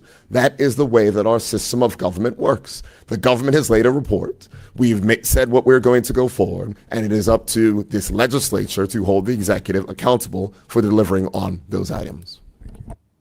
Thank you, MP King, for yours. The next Premier, the next question comes from MP Campbell. MP Campbell. Thank you, Mr. Speaker. Mr. Speaker, it was recently reported that the government has spent approximately $500,000 on its Middle East and African consultant, Ms. Hefty. I would like to ask the Premier, other than free digital and leadership training for locals, can the Premier advise of any contracts or agreements that have been signed with any country or entity from the Middle East or Africa that have resulted in an economic benefit to Bermuda? Premier. Thank you, Mr. Speaker. Mr. Speaker, I will happily state all the things that have taken place. There's certainly the Bermuda Coders Initiative, of which we've seen that has been as a benefit. We do know that there is the HOPE Initiative for Global Youth Empowerment, which has been led by Minister Tanae Furbert. There's a Global Energy Alliance founding membership, which has been led by Minister Lightbourne. There's a 2024 partnership agreement, government exchange experience programs, details already provided, which the government exchange leadership program as well. This at least $1 million of in-kind technical capacity building based based on the figures for the cost of the program. In addition to that, the engagement inside the Middle East was the thing that brought the digital finance conference here, and the work that was taking place, because that came from an investment conference that was taking place inside the United Arab Emirates. And so we've seen the things that have happened there. We know that there is the matters that are related to the Arab Fiscal Forum, the heightened recognition that Bermuda has had from the Arab Fiscal Forum, which then translated into a first ever invite to IMF spring meetings where technical officers and others were able to engage. There's been MOUs that have been done with Ghana, the Bermuda Airport Authority, and Dubai Air Systems Navigations, MOUs on public finance management with the UAE to help and to assist, amendments to the double taxation agreement with Bahrain to make sure there's additional investment, several ongoing and different stage of discussions that are taking place. Bahrain sovereignty, data sovereignty initiative, logistics and connectivity cooperation certificate as well. In addition to that, advance. But you want me to give you answers, do you not? Got his answers right. Yes, got his answers in front of you. I am so happy that the opposition thinks I know what they're going to ask, and I'm clairvoyant. I mean, I saw the honorable member who asked a question a few hours ago on Front Street, so I'm happy that we're able to engage. I'm happy that we're able to continue and that aspect. But the reality is, Mr. Speaker, that we are going to continue to engage. Just like we set up an office in Brussels, just like we have something in the Middle East, just like we have something in America, the next space that the government of Bermuda will go is to make sure that we have a representative office that are covering Asia as well, because it's important. Yeah, we're going to get CARICOM as well. That's fine. But it's important, Mr. Speaker, that we recognize as this jurisdiction continues to grow in importance and relevance, if we do not do the work to ensure that people know what we're doing, to make the relationships, and to go ahead and foster those things, then we will be challenged. And so our Brussels office representative is doing an amazing job. Our London office representative is doing an amazing job. Our DC office representative is doing an amazing job. And our Middle East and North Africa and Middle East and Africa representative is doing an amazing job as well. Thank you. Supplementary. Yes, Mr. Speaker, that's good news. And long may it continue.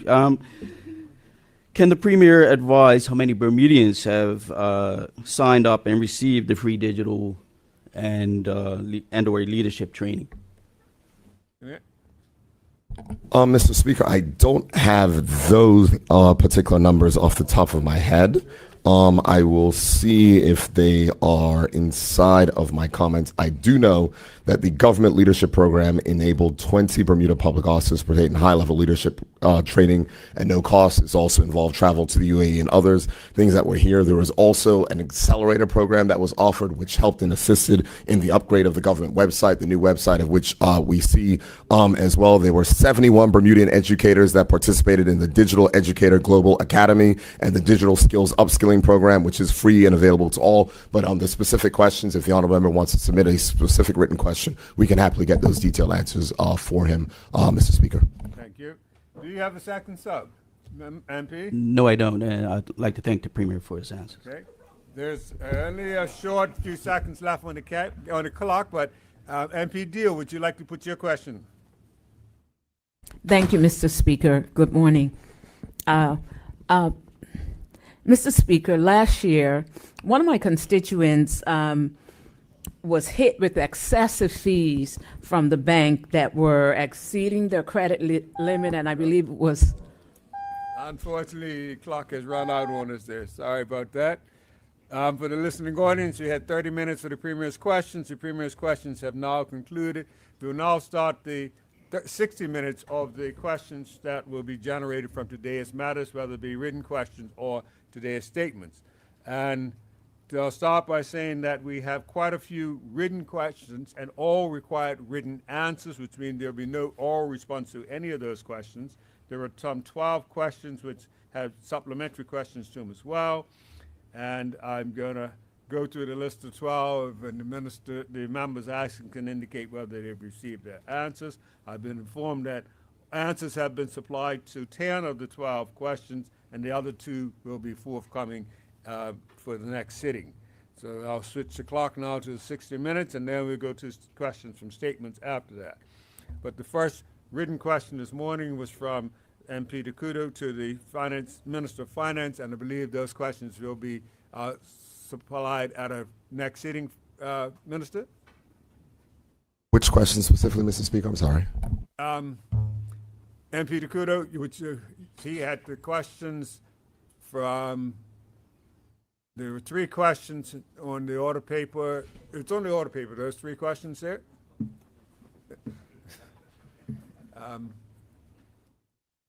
We haven't received a response to those yet. We are assuming that for the next setting. Mr. Speaker, they were sent. They were sent late. I accept that, but they have been sent. So I know they've been sent. I saw the copy of the email. I'll forward them again, but they have been sent. Okay.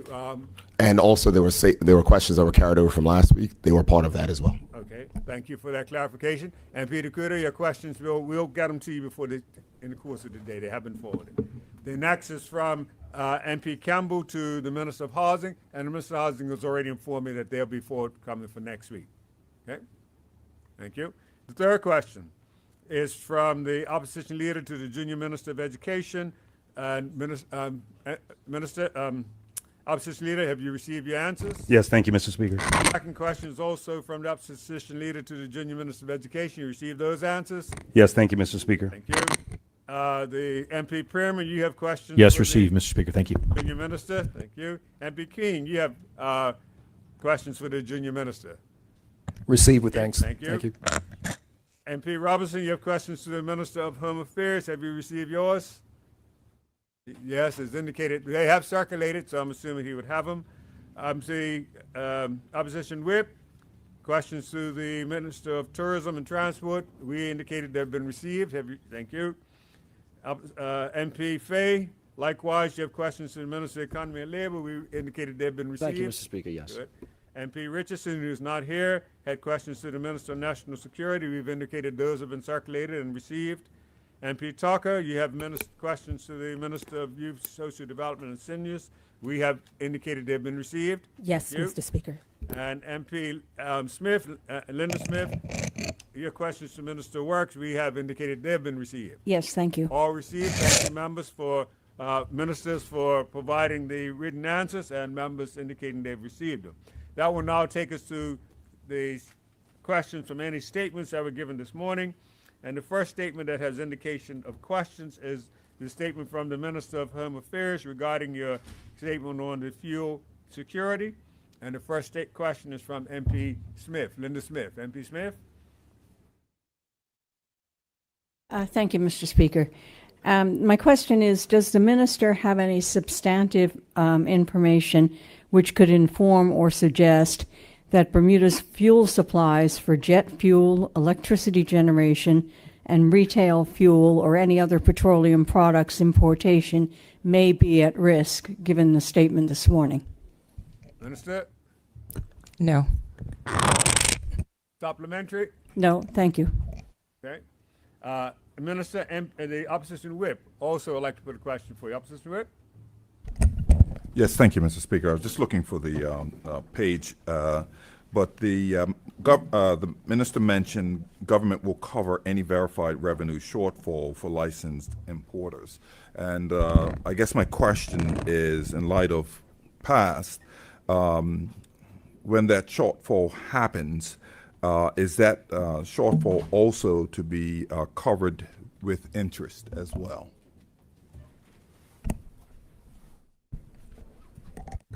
The Ministry of Finance led the initiative that actually was also done during the fuel freeze in 2022, and the importers received compensation for what they would have lost had the cost at the pump increased. Thank you. Do you have a supplementary? Yeah, supplementary. But was that cost including interest? That was the question. Minister, he was just asking, there was an additional piece to his first question about interest being included. Just a point of clarification, would the importers receive additional interest from the government for added to the cost that they would have been able to receive? I'm not clear. Sure. Thank you, Mr. Speaker, and the opportunity to clarify. If a business takes a loss within a month and then it is covered 6 months later by government, most businesses would incur or put on a charge of interest because it is a loss of money. that should have been in their coffers receiving interest. And the reason I'm asking that is because I recognize even with electricity, when Belco offered help with during COVID, the amount of money and loss that they took there, we are paying that money back with interest. So the precedent is there. I'm just trying to qualify if this also applies to the fuel industry as well. Minister? No, I appreciate the clarification from the honorable member. This price fuel freeze was agreed with the Ministry of Finance, recognizing that there were areas that it could be enhanced this time in support of the fuel importers alongside the communication provided by the regulatory authority. The Ministry of Finance has refined that agreement and the period for which the reimbursement will take place to the fuel importers. So it's not anticipated that it will be a 6-month delay as the question initially presented and suggested, but rather they will be able to be compensated so they do not incur any losses. Thank you. Second sub or a new question?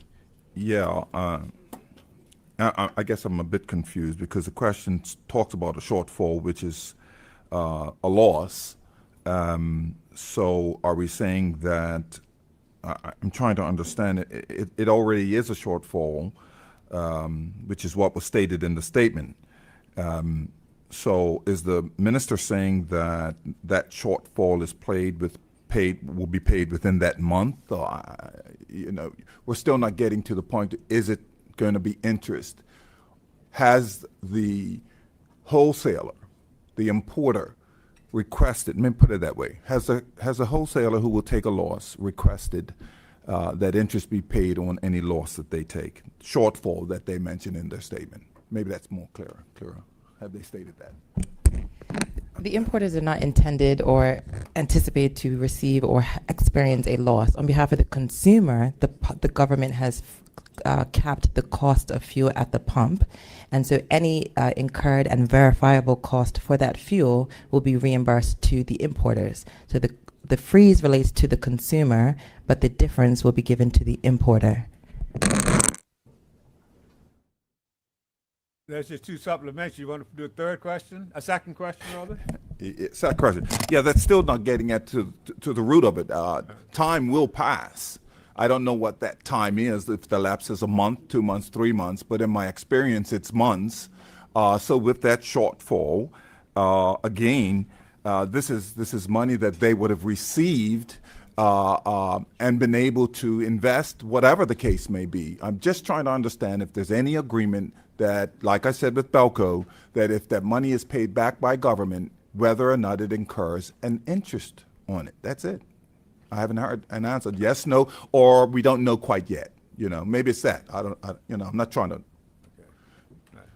The Minister of Finance is going to assist here. Yeah. I think that the Honorable Minister of Home Affairs, who has answered the question already in stating that we have learned from what we've done, but I think it is important, Mr. Speaker, for honorable members to recognize and for the listening public to recognize that while in the United States and other places they are facing significant escalation in fuel prices, this government acted to freeze fuel prices just like we did in 2022, the last time that there was a fuel price spike.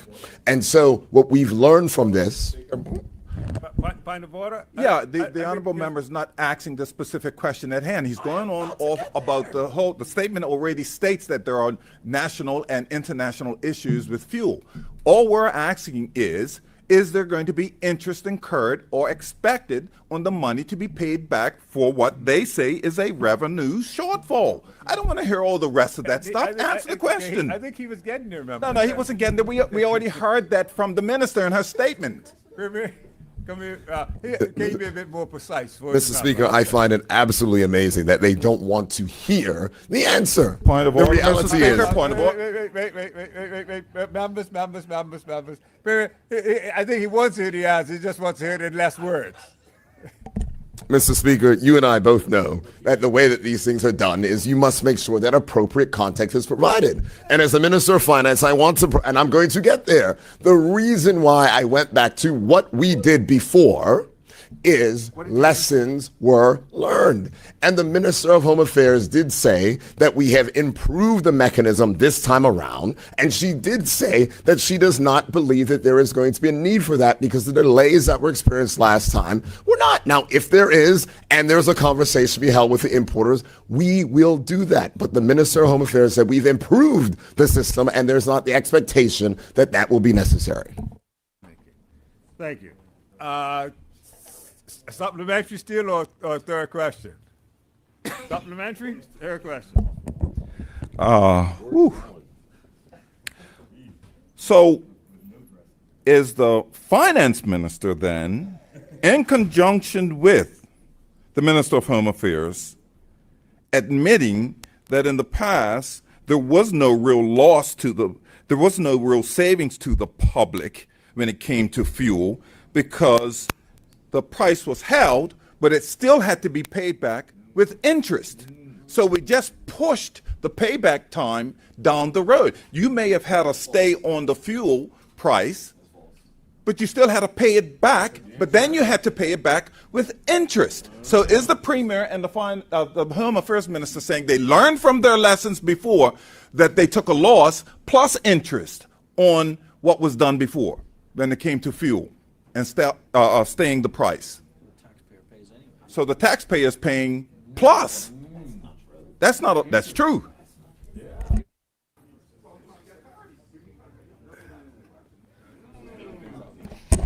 Yeah, I thank the honorable member for his question, and he's certainly seeking to mislead the House in terms of the frame of the questioning. We never suggested that there was an increase or a greater financial strain to the public, but rather, on behalf of the public, in 2022, the government issued a freeze at the pump. And again, in 2026, Point of order, we've Mr. done the Speaker. same. Point of order, Mr. Speaker. The honorable member is misleading the House. I'm not misleading anyone. I'm seeking clarity. And the Premier has already gotten up and stated they learned from the lessons. So maybe I'll be more specific. What was the specific lessons financially that you learned prior to this point? We're seeking clarity because we're not getting an answer. He's admitting, I'm asking a question about interest, and he's admitting, oh, well, we learned our lessons. He's already admitted. Okay. I will do two things. I'm going to assist you in that piece was a new introduction of a third question, possibly. And the minister was on her feet trying to respond to the first question, the question that was on the floor. I will allow that one to go as a supplementary after she responds. You want to continue your answer, and then you can take the answer. No. The minister will finish answering her question, and then you can ask the second piece as a supplementary there. So as I shared with the honorable member and also this honorable House, the government in 2022 issued a fuel freeze at the pump on behalf of the consumers. And again, in March of this year, another freeze took place, which was effective April of 2026. That freeze did not incur an additional cost to the public, and any consumers, importers rather, would have any verifiable cost to import fuel reimbursed by the government. Now, your third question about lessons learned, would you like that? No? Considering the answer that was just given of lessons learned, how late was it that government paid the loss back? At what point did they pay that loss back when they froze the prices? And what happened in 22? Yes, 22 and 23. Well, I'm going to assist again, and that may be something the minister will have to get the information. That's fine. Yeah, that's fine. I don't know if she'll be carrying if the minister made that information off here. I know the answer. Because I want to make sure I got it right. I was trying to help you. I was trying to help you out that time. I don't know.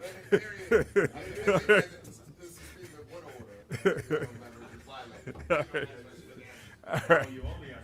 Okay. So I'm assuming we're exhausted the questions for this time. Minister, that's the end of questions for you on that statement. Mr. Speaker, I just have a supplemental question. Supplementary? I do. Yeah, put your supplementary. Thank you, Mr. Speaker. Yes. Understanding that the government is seeking to assist the community by offsetting the costs, how much money has been allocated for this relief, or whatever label is going to be used? How much money has been set aside to offset the cost to the consumer? Thank you. Minister? This price freeze was in conjunction with the Ministry of Finance for a 6-month period. The government and the ministry, alongside the Ministry of National Security, continually is monitoring the risks that fuel supply has to Bermuda in step with the regulatory authority, who is the body who is over the fuel sector in Bermuda.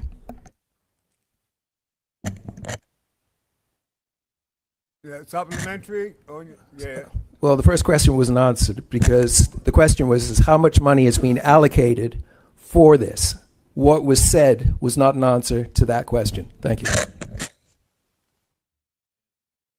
Mr. Speaker, it is particularly painful, but I'm going to try again. This is not the first time we've done this. There are statements, there are matters related to this. There is not a question of how much is allocated. What we are doing is we are reducing the customs duty that is charged, and the price changes on a monthly basis. We are doing it for 6 months, and when we find out how much that does cost, we will make sure that we bring this to the House. It will be reported. This is the way it was done previously. Customs duty revenue was predicted to be $232 million this year. With this reduction, clearly it is not going to make it to $232 million. It's the exact same thing that happened in 2022. Granted, the honorable member was not in the House at that time. It's the exact same thing that happened in 2023. This is nothing new. But what is important, Mr. Speaker, is the persons that are listening recognize and understand that this government acted quickly in their interest to ensure that they were protected from price increases at the pump. And if we had not acted, they would have been paying more out of their pockets. That is what we do, Mr. Speaker. That is the history of this government taking care and numerous matters on dealing with the people of this country. No further supplementaries. Okay. Now, the exhaustion of time ran out on that question. Everybody's asked their question. The next statement that has questions is a statement from the Minister of Tourism and Transport on the implication of the ride share and the opposition whip. Would like to put a question. I almost forgot I had a question.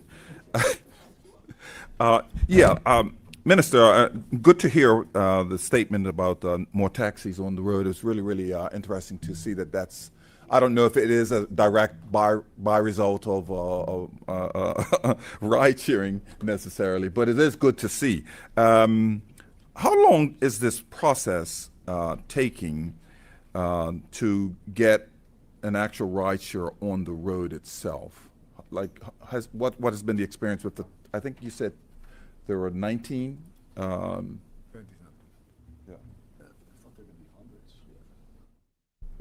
Thank you, Mr. Speaker. And I note the language used by the honorable member from the other side says interesting.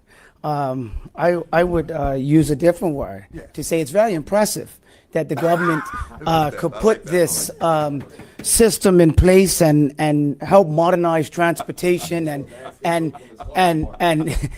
increase transportation options for tourists and locals alike, especially at a time when we are seeing more visitors come to this country for events that the Ministry of Tourism and Transport, Culture and Sport are putting on. But to answer his question, I would like to also take this opportunity to thank the team that has been working diligently to get this ride sharing across the island, across the line. This team makes up of many technical officers, many stakeholders, Mr. Speaker. And to answer the question directly as far as how long it has taken, I think the honorable member from the other side can do the math quite clearly that we just recently brought this legislation to this place and another place. We also brought the regs to this place just a couple of weeks ago. And in such a short bit of time, Mr. Speaker, we can see that on Wednesday, there were 10 rideshare rides that have happened. Yesterday, there were 25 that have happened. So we are on our way to increasing transportation options on the island. So what it has taken, it has only taken a matter of weeks, because we closed registrations on May 14th, I think, Mr. Speaker, and here we are on June 10th, and we have rideshare vehicles on the road. So I would say the entire process takes no more than 2 to 3 weeks, Mr. Speaker, from start to finish. Thank you. Supplementary? Yeah. Most impressive.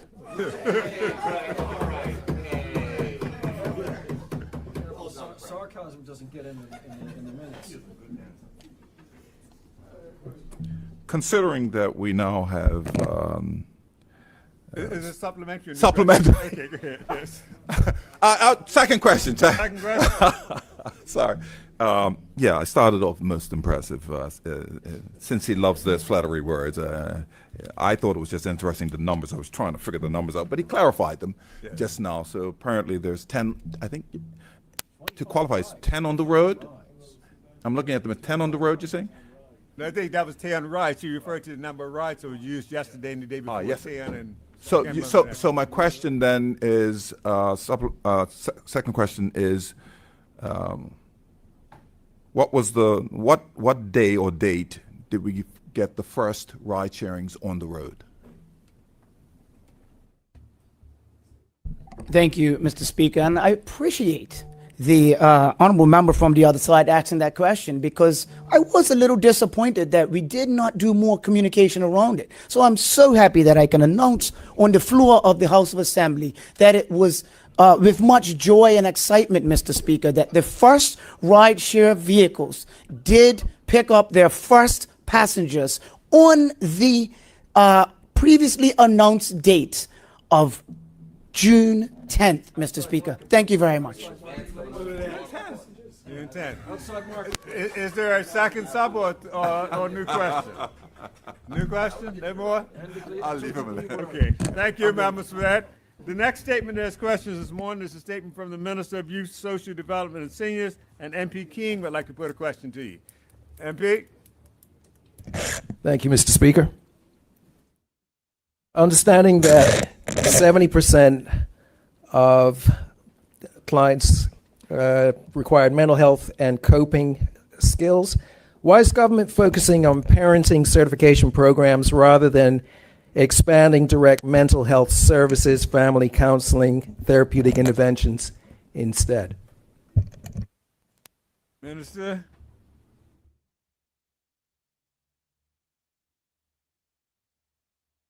Mr. Speaker, that's not what I read in my statement. Mr. Speaker, can I read again what was in my statement? It's not a. So I can't answer that question because that was not in my Let me ask statement. some clarification. Remember, the statement should be based on, your question should be based on what was contained in the statement. Correct. The minister's saying that was not part of today's statement. So if you can address it. What I'll do is I'll rephrase the question, Mr. Speaker. The point is, in the statement the minister made was speaking about parenting certification programs, the MIRRORS program, et cetera, to address the mental health needs and also the coping skill acquisition as relates to parenting. What we do know that is these are services which would be considered secondary services to primary treatment and intervention for the root causes of those identified problems. So the question is really speaking to why is the focus, as was stated, on these secondary services versus primary risk need service delivery?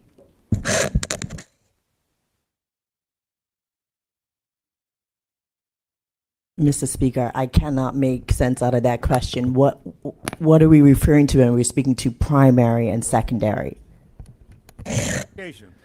Adverse childhood experiences, which will result in conduct disorder, which will result in criminal attitudes and beliefs, developing, right? Which will then have impacts on memory and learning, education, behavior, social interaction, etc.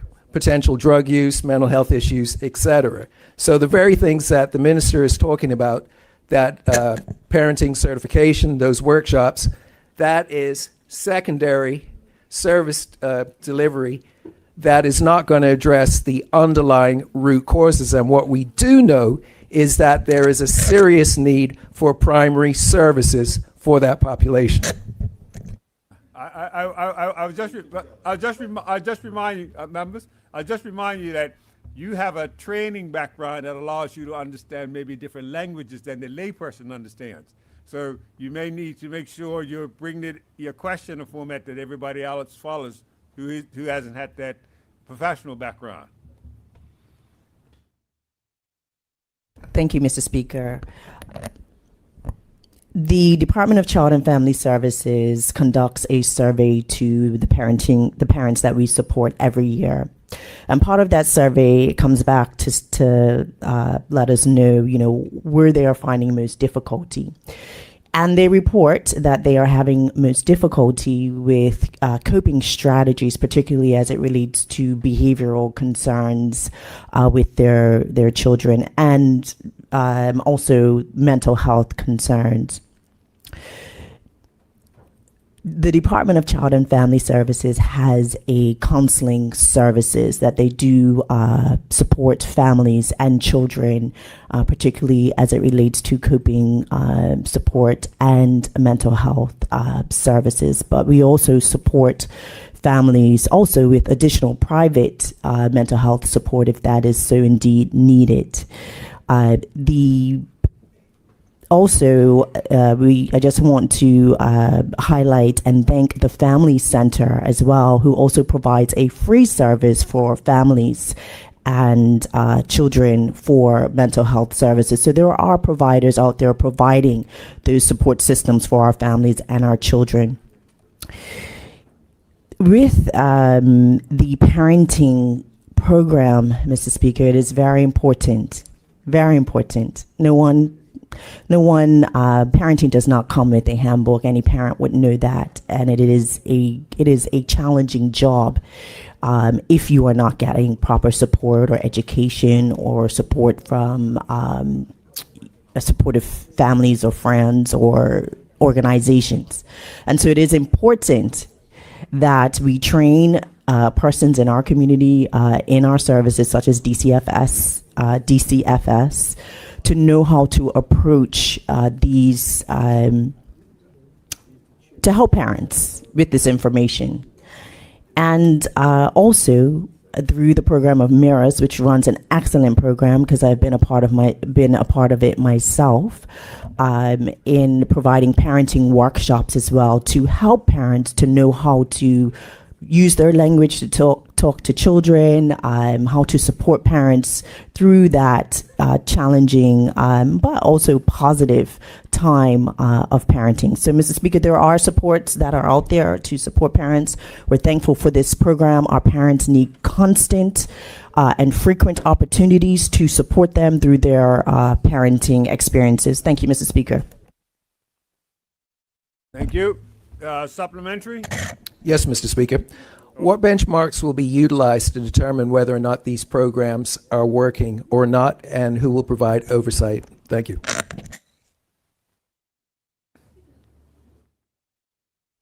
Mr. Speaker, I cannot speak to the specific benchmarks, but I know that Mirror does an excellent job with collecting data and statistics as it relates to the programmings that they put out to our community.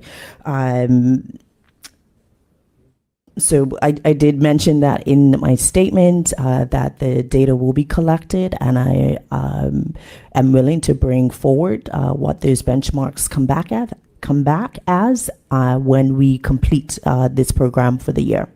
Thank you, Mr. Speaker. Thank you. Further supplementary or new question? Supplementary, and then that'll be it. Okay. So, question is when is the start date for this program to roll out? The minister might have mentioned it, but I didn't record it. Thank you. Minister? Thank you, Mr. Speaker. The Parenting Coaching Certification Program will start in August of 2026 and conclude in 2027. And the parenting workshops will start September 2026 and will go through June of 2027.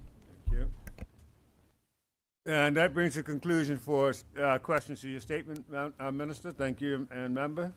The next statement has questions this morning, the Minister of Health. Minister of Health, we have questions on your first, or both your statements, but on your first statement, the MP Perriman would like to put a question to you. MP? Thank you, Mr. Speaker, and I thank the Honorable and Learned Minister of Health for her presentation today and her statement on the concerns regarding the Ebola virus.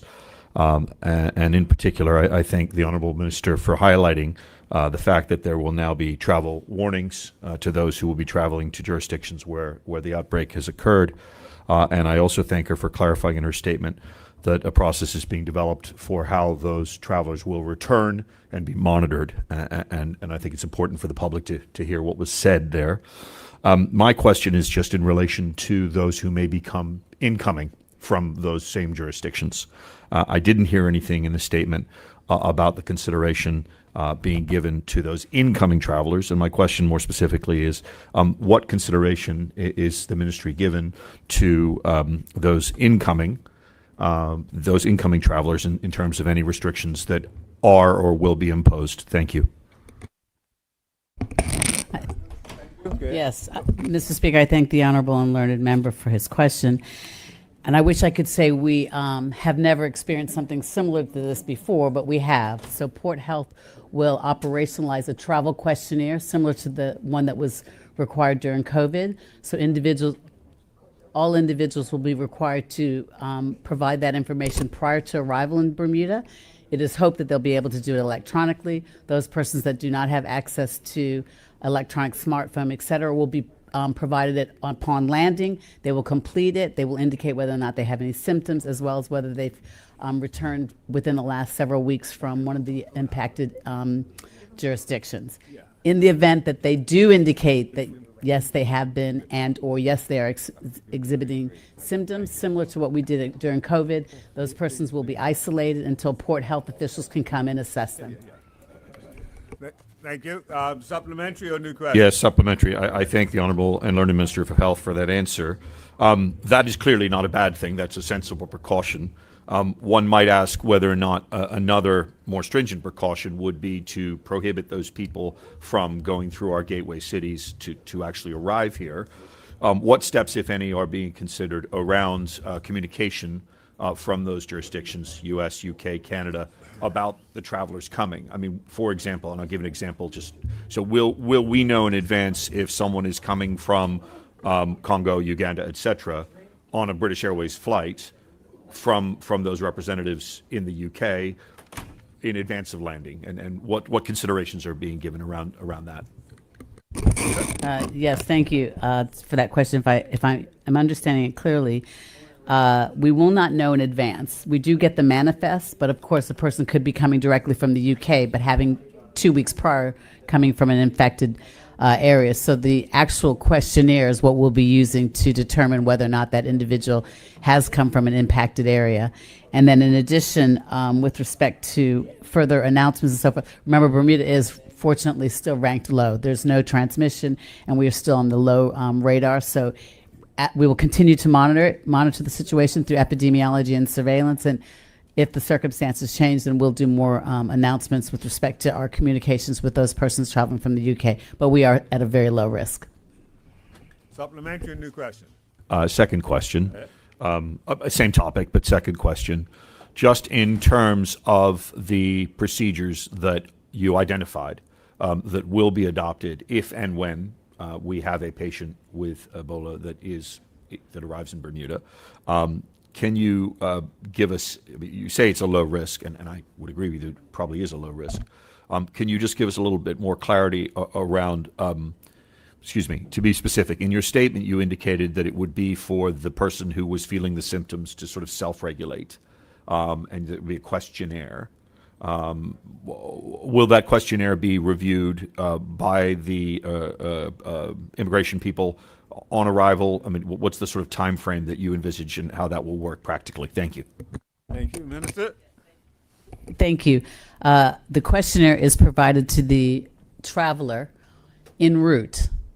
Alternatively, if the person does not have access to a smartphone, they will be provided with the questionnaire upon arrival. It will be completed, and again, it's similar to the ones that we had to do during COVID. Where have you traveled in the last X number of days? Have you experienced any of the following symptoms, et cetera, et cetera? That information is provided when they enter the airport as well as when they enter Customs and Immigration. In fact, we had a meeting last week with Customs, Immigration, and the Ministry of Health and Port Health to remind them of the processes that we will be adopting. Upon arrival to Bermuda, that information is provided to who comes first, Customs or Immigration, whichever one comes first. That information is provided. In the event that, thank you, Immigration, in the event that there is an indication on the questionnaire that says that the person has traveled from one of the impacted areas in the last X number of days, or alternatively they are experiencing any of the following symptoms, that person will immediately be taken to I don't want to say holding area, but a private area. Port Health will come and assess that individual to determine whether or not that person needs to have any further isolation, et cetera. So it's a similar process to what we did during COVID. It's not our first rodeo. However, again, we are still ranked very, very low with respect to this. And WHO has just said public health of international concern. They haven't even said that it was anything higher than that. However, notwithstanding that, we are certainly watching the space to ensure that we control our borders as best as possible. Thank you. Supplementary? Third question. Third question. Thank you very much for those very helpful and informative answers in relation to incoming passengers. Going to the statement and to your travel warning, if I can call it that, travel caution or travel warning to outgoing Bermudians, residents who are going to be traveling to those areas. What does the ministry envisage the communications efforts and publication of that warning? Obviously, you've given it today in your statement in the House. How do you envisage that will be broadcast to the general public to a greater degree so that people are aware in making their plans? Thank you. Thank you. Mr. Speaker, we will continue ongoing communications. We have actually a designated individual that's working in the Ministry of Health to assist with respect to that, because you can appreciate that we do have a population of individuals that live in that region, and as well as Bermudians are well traveled. So no doubt Bermudians will be traveling to those regions. So in addition to the precautions that we've indicated this morning to honorable members of the public, epidemiology and surveillance along with DCI will continue communications to provide members of the public with information as it relates to A, avoiding those areas if possible, but B, what they should be doing to protect themselves and the community when they return. I thank the honorable. Yes, supplementary. I thank the honorable minister for that answer. Is any consideration being given to inviting members of the public who are traveling to those areas to pre-notify before they travel, so that the government and the ministry will be aware at least of a handful of those who do comply with that request? These are potential people to keep an eye on. I thank the honorable member for that suggestion. It may very well be envisioned by epidemiology and surveillance already, but I will bring that to their attention this afternoon. Thank you. Thank you. Thank you. Thank you. Okay, Minister, that brings a close to that statement. However, your next statement also has questions from the same MP. MP Perrin, would you like to put your question regarding the minister's second statement? Thank you, Mr. Speaker, and I thank the Honorable and Learned Minister for Health for her presentation to this House this morning on HIV, observing HIV Awareness Month. A very important reminder that this significant illness, which has been with us for many decades, and indeed seems to be better managed by the medical community than it was when it first came out, or we were made aware of it in the 1980s and 90s, et cetera. However, it's concerning for the minister to tell this honorable House that we've seen 4 cases over the last 4 weeks, and that's something I think we can all be concerned about. My questions, again, are about publication of this important point. How does the honorable minister envisage that this will be communicated more broadly to the public, other than by the very helpful and sensible statement given today? Thank you for that question, Mr. Speaker. June is HIV Awareness Month, so in addition to hosting an event on June 1st representing HIV Day, We will continue through the Department of Health to provide public information. We'll have pop-ups in Washington Mall and various places throughout the island to encourage persons to know their HIV status, to remind them that testing is free as well as confidential at the clinic. The clinic will also be hosting public engagements. We will continue. We have a very detailed social media campaign throughout the month of June to provide further awareness to members of the public. We will also continue with radio announcements and the like, as well as publicity through our social media. So it's a very, very active campaign for this month, particularly in light of our recent uptick that I've indicated previously. However, the month of June will see heightened activity as it relates to public awareness, as well as encouraging individuals to know their status and to avail themselves of the free and confidential testing available at the Hamilton Health Clinic. Supplementary. Supplementary, yes. I thank the Honorable and Learned Minister for that very important response in relation to this issue. Those of us who are old enough to remember may remember that there was a significant advertising campaign in relation to HIV and testing in the 90s, I want to say. I know it was on the back of buses, etc. Is consideration being given, is the budget available for the Ministry of Health to do that sort of reminder, given the point that we've had 4 cases over 4 weeks? Thank you.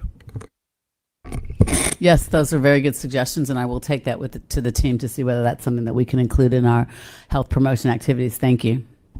Okay. Any further questions? Second question. Yes, go right ahead. Thank you again to the Honorable Minister for her reminder to the general public and the listening public and this House, this Honorable House, that the testing is both free and confidential. Could the Honorable Minister just elaborate slightly on what that would involve for someone who's a member of the public and has concerns, and what he or she would have to do to go about obtaining that free and confidential testing at a high level? Thank you. Go ahead, Minister. Yes, thank you. I would suggest that the first instance is the individual would either present themselves to the Hamilton Clinic or alternatively call. Maybe before we finish in the next 15 minutes, I'll have an answer with respect to the times that the clinic is open when they do provide the testing. But I would say that the first instance would be for those individuals to just either call the clinic or attend, and they can be informed as to the dates. I know it operates on various days, Tuesday and Thursdays, 12 to 2. I don't have that information in front of me, but I would invite members of the public to make those inquiries directly to the clinic. Thank you. I thank the Minister for highlighting this important issue. Thank you. Members, ministers, that brings us to an end of the question period for today. And we'll now move on the order paper. And the next item on the order paper, well, Minister, you're quick today. The next item on the order paper today is the congratulations and obituary speeches. And the Minister, the Premier is up first. Premier, you have the floor. Thank you very much, Mr. Speaker. Mr. Speaker, the honorable member, the honorable deputy premier is going to be moving the motion to adjourn for lunch on my behalf, because I do have an appointment. So I'd just like to do this right quick before I depart, Mr. Speaker.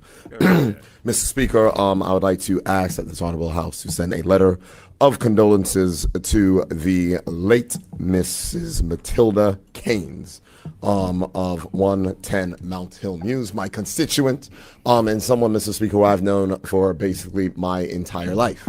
Mrs. Matilda Keynes and her late husband, who predeceased her in 2017, Kenneth Keynes, were the elders at Shiloh Gospel Chapel, where I attended as a very child, and the very first church that I ever attended, and I have known them my entire life. I was blessed to have the ability and privileged to represent her in Parliament. It was always a lovely thing to visit her house, and one thing that she would always do is make sure that I would be filled up with prayer. If I called her for her birthday, there would be a good prayer. She would tell me that she was praying for me. She would tell me that she has me in her thoughts and keeping us in her prayers, and so it was great.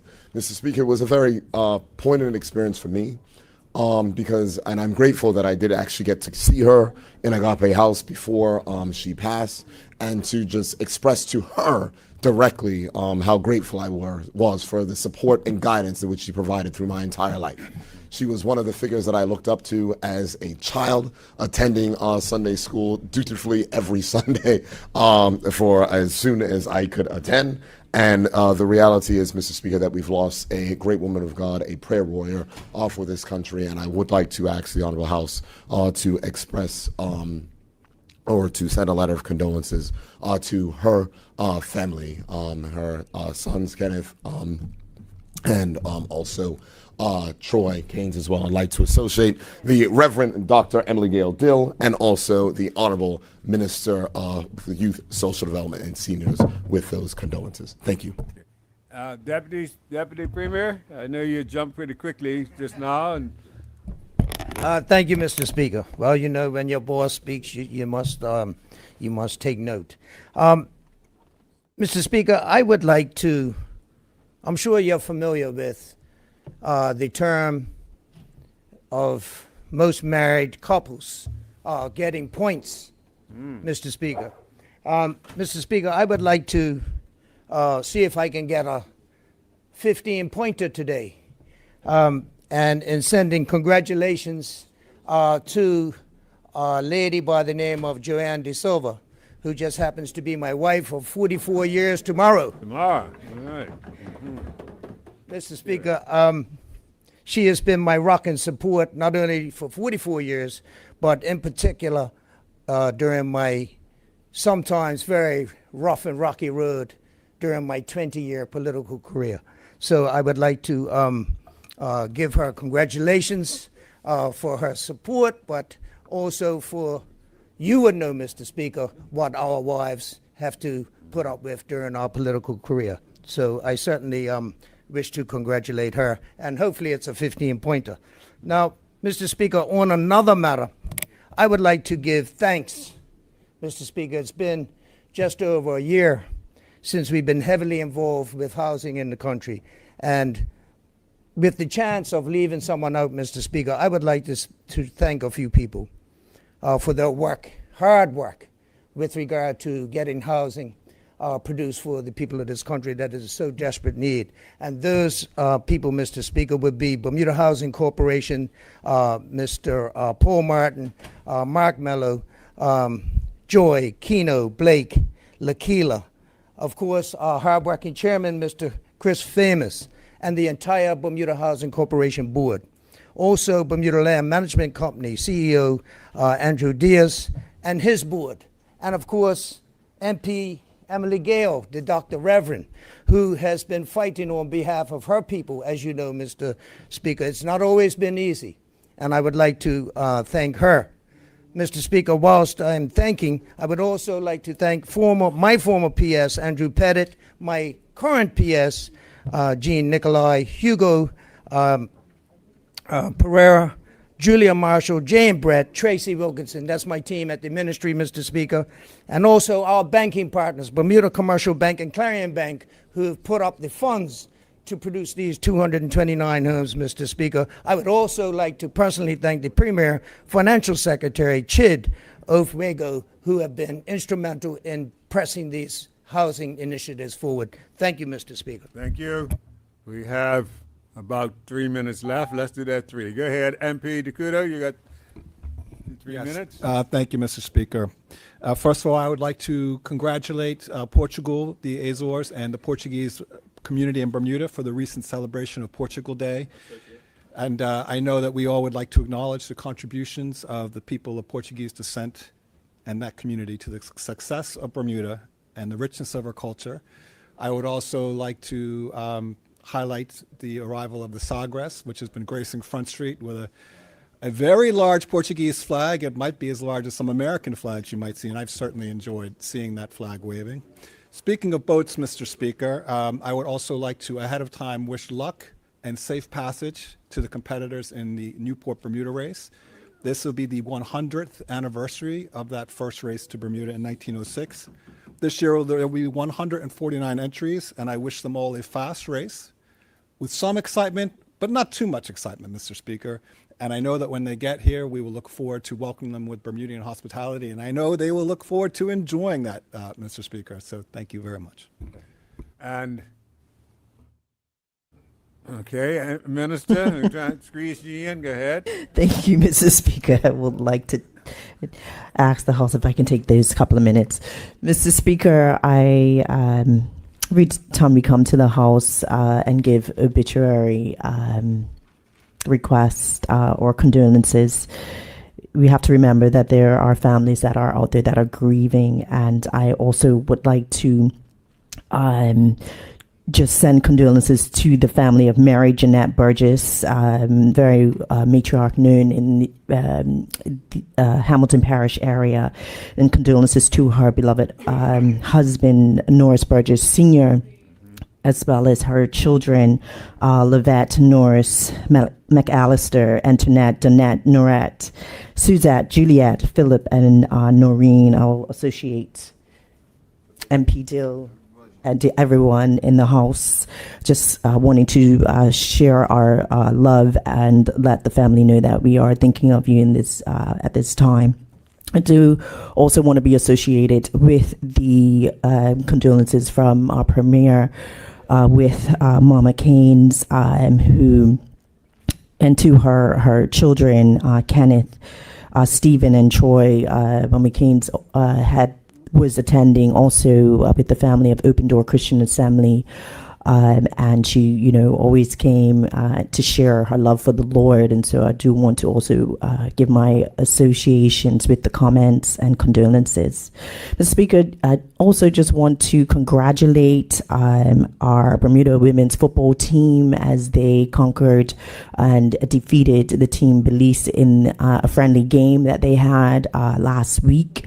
And this last weekend, I had the opportunity to attend a football event. It was a walking football event for persons over the age of 50, and Coach Curley helps to run that program. But, you know, there are many people in our community who are doing great things and providing opportunities for our people in our community to have the opportunity to, you know, do something physical. And so I want to congratulate him for the time and dedication that he puts in with that. And lastly, Mr. Speaker, I just also want to congratulate my constituents, Michael and Deborah Glasgow, who are celebrating 43 years of wedding anniversary this year. And it's, you know, as an MP, you watch your constituents go through many things, and you know, 43 years is a long time of marriage. You know, with the ups and downs, and the dedication and time. You know, that's put in, and so we're wishing them a happy anniversary. Thank you, Mr. Speaker. Thank you, Minister. And I'm going to call on the Deputy Premier. But before I do, Deputy, I'm just going to acknowledge that during the question period, the other written questions that were outstanding, the Minister of Housing has provided for us now, so the opposition have them. So all written questions have been received today. Thank you. Thank you, Mr. Speaker. Mr. Speaker, I now would like us to adjourn for lunch, returning at 2 o'clock. Are there any objections to that? I believe none. The House will now stand adjourned until 2 p.m.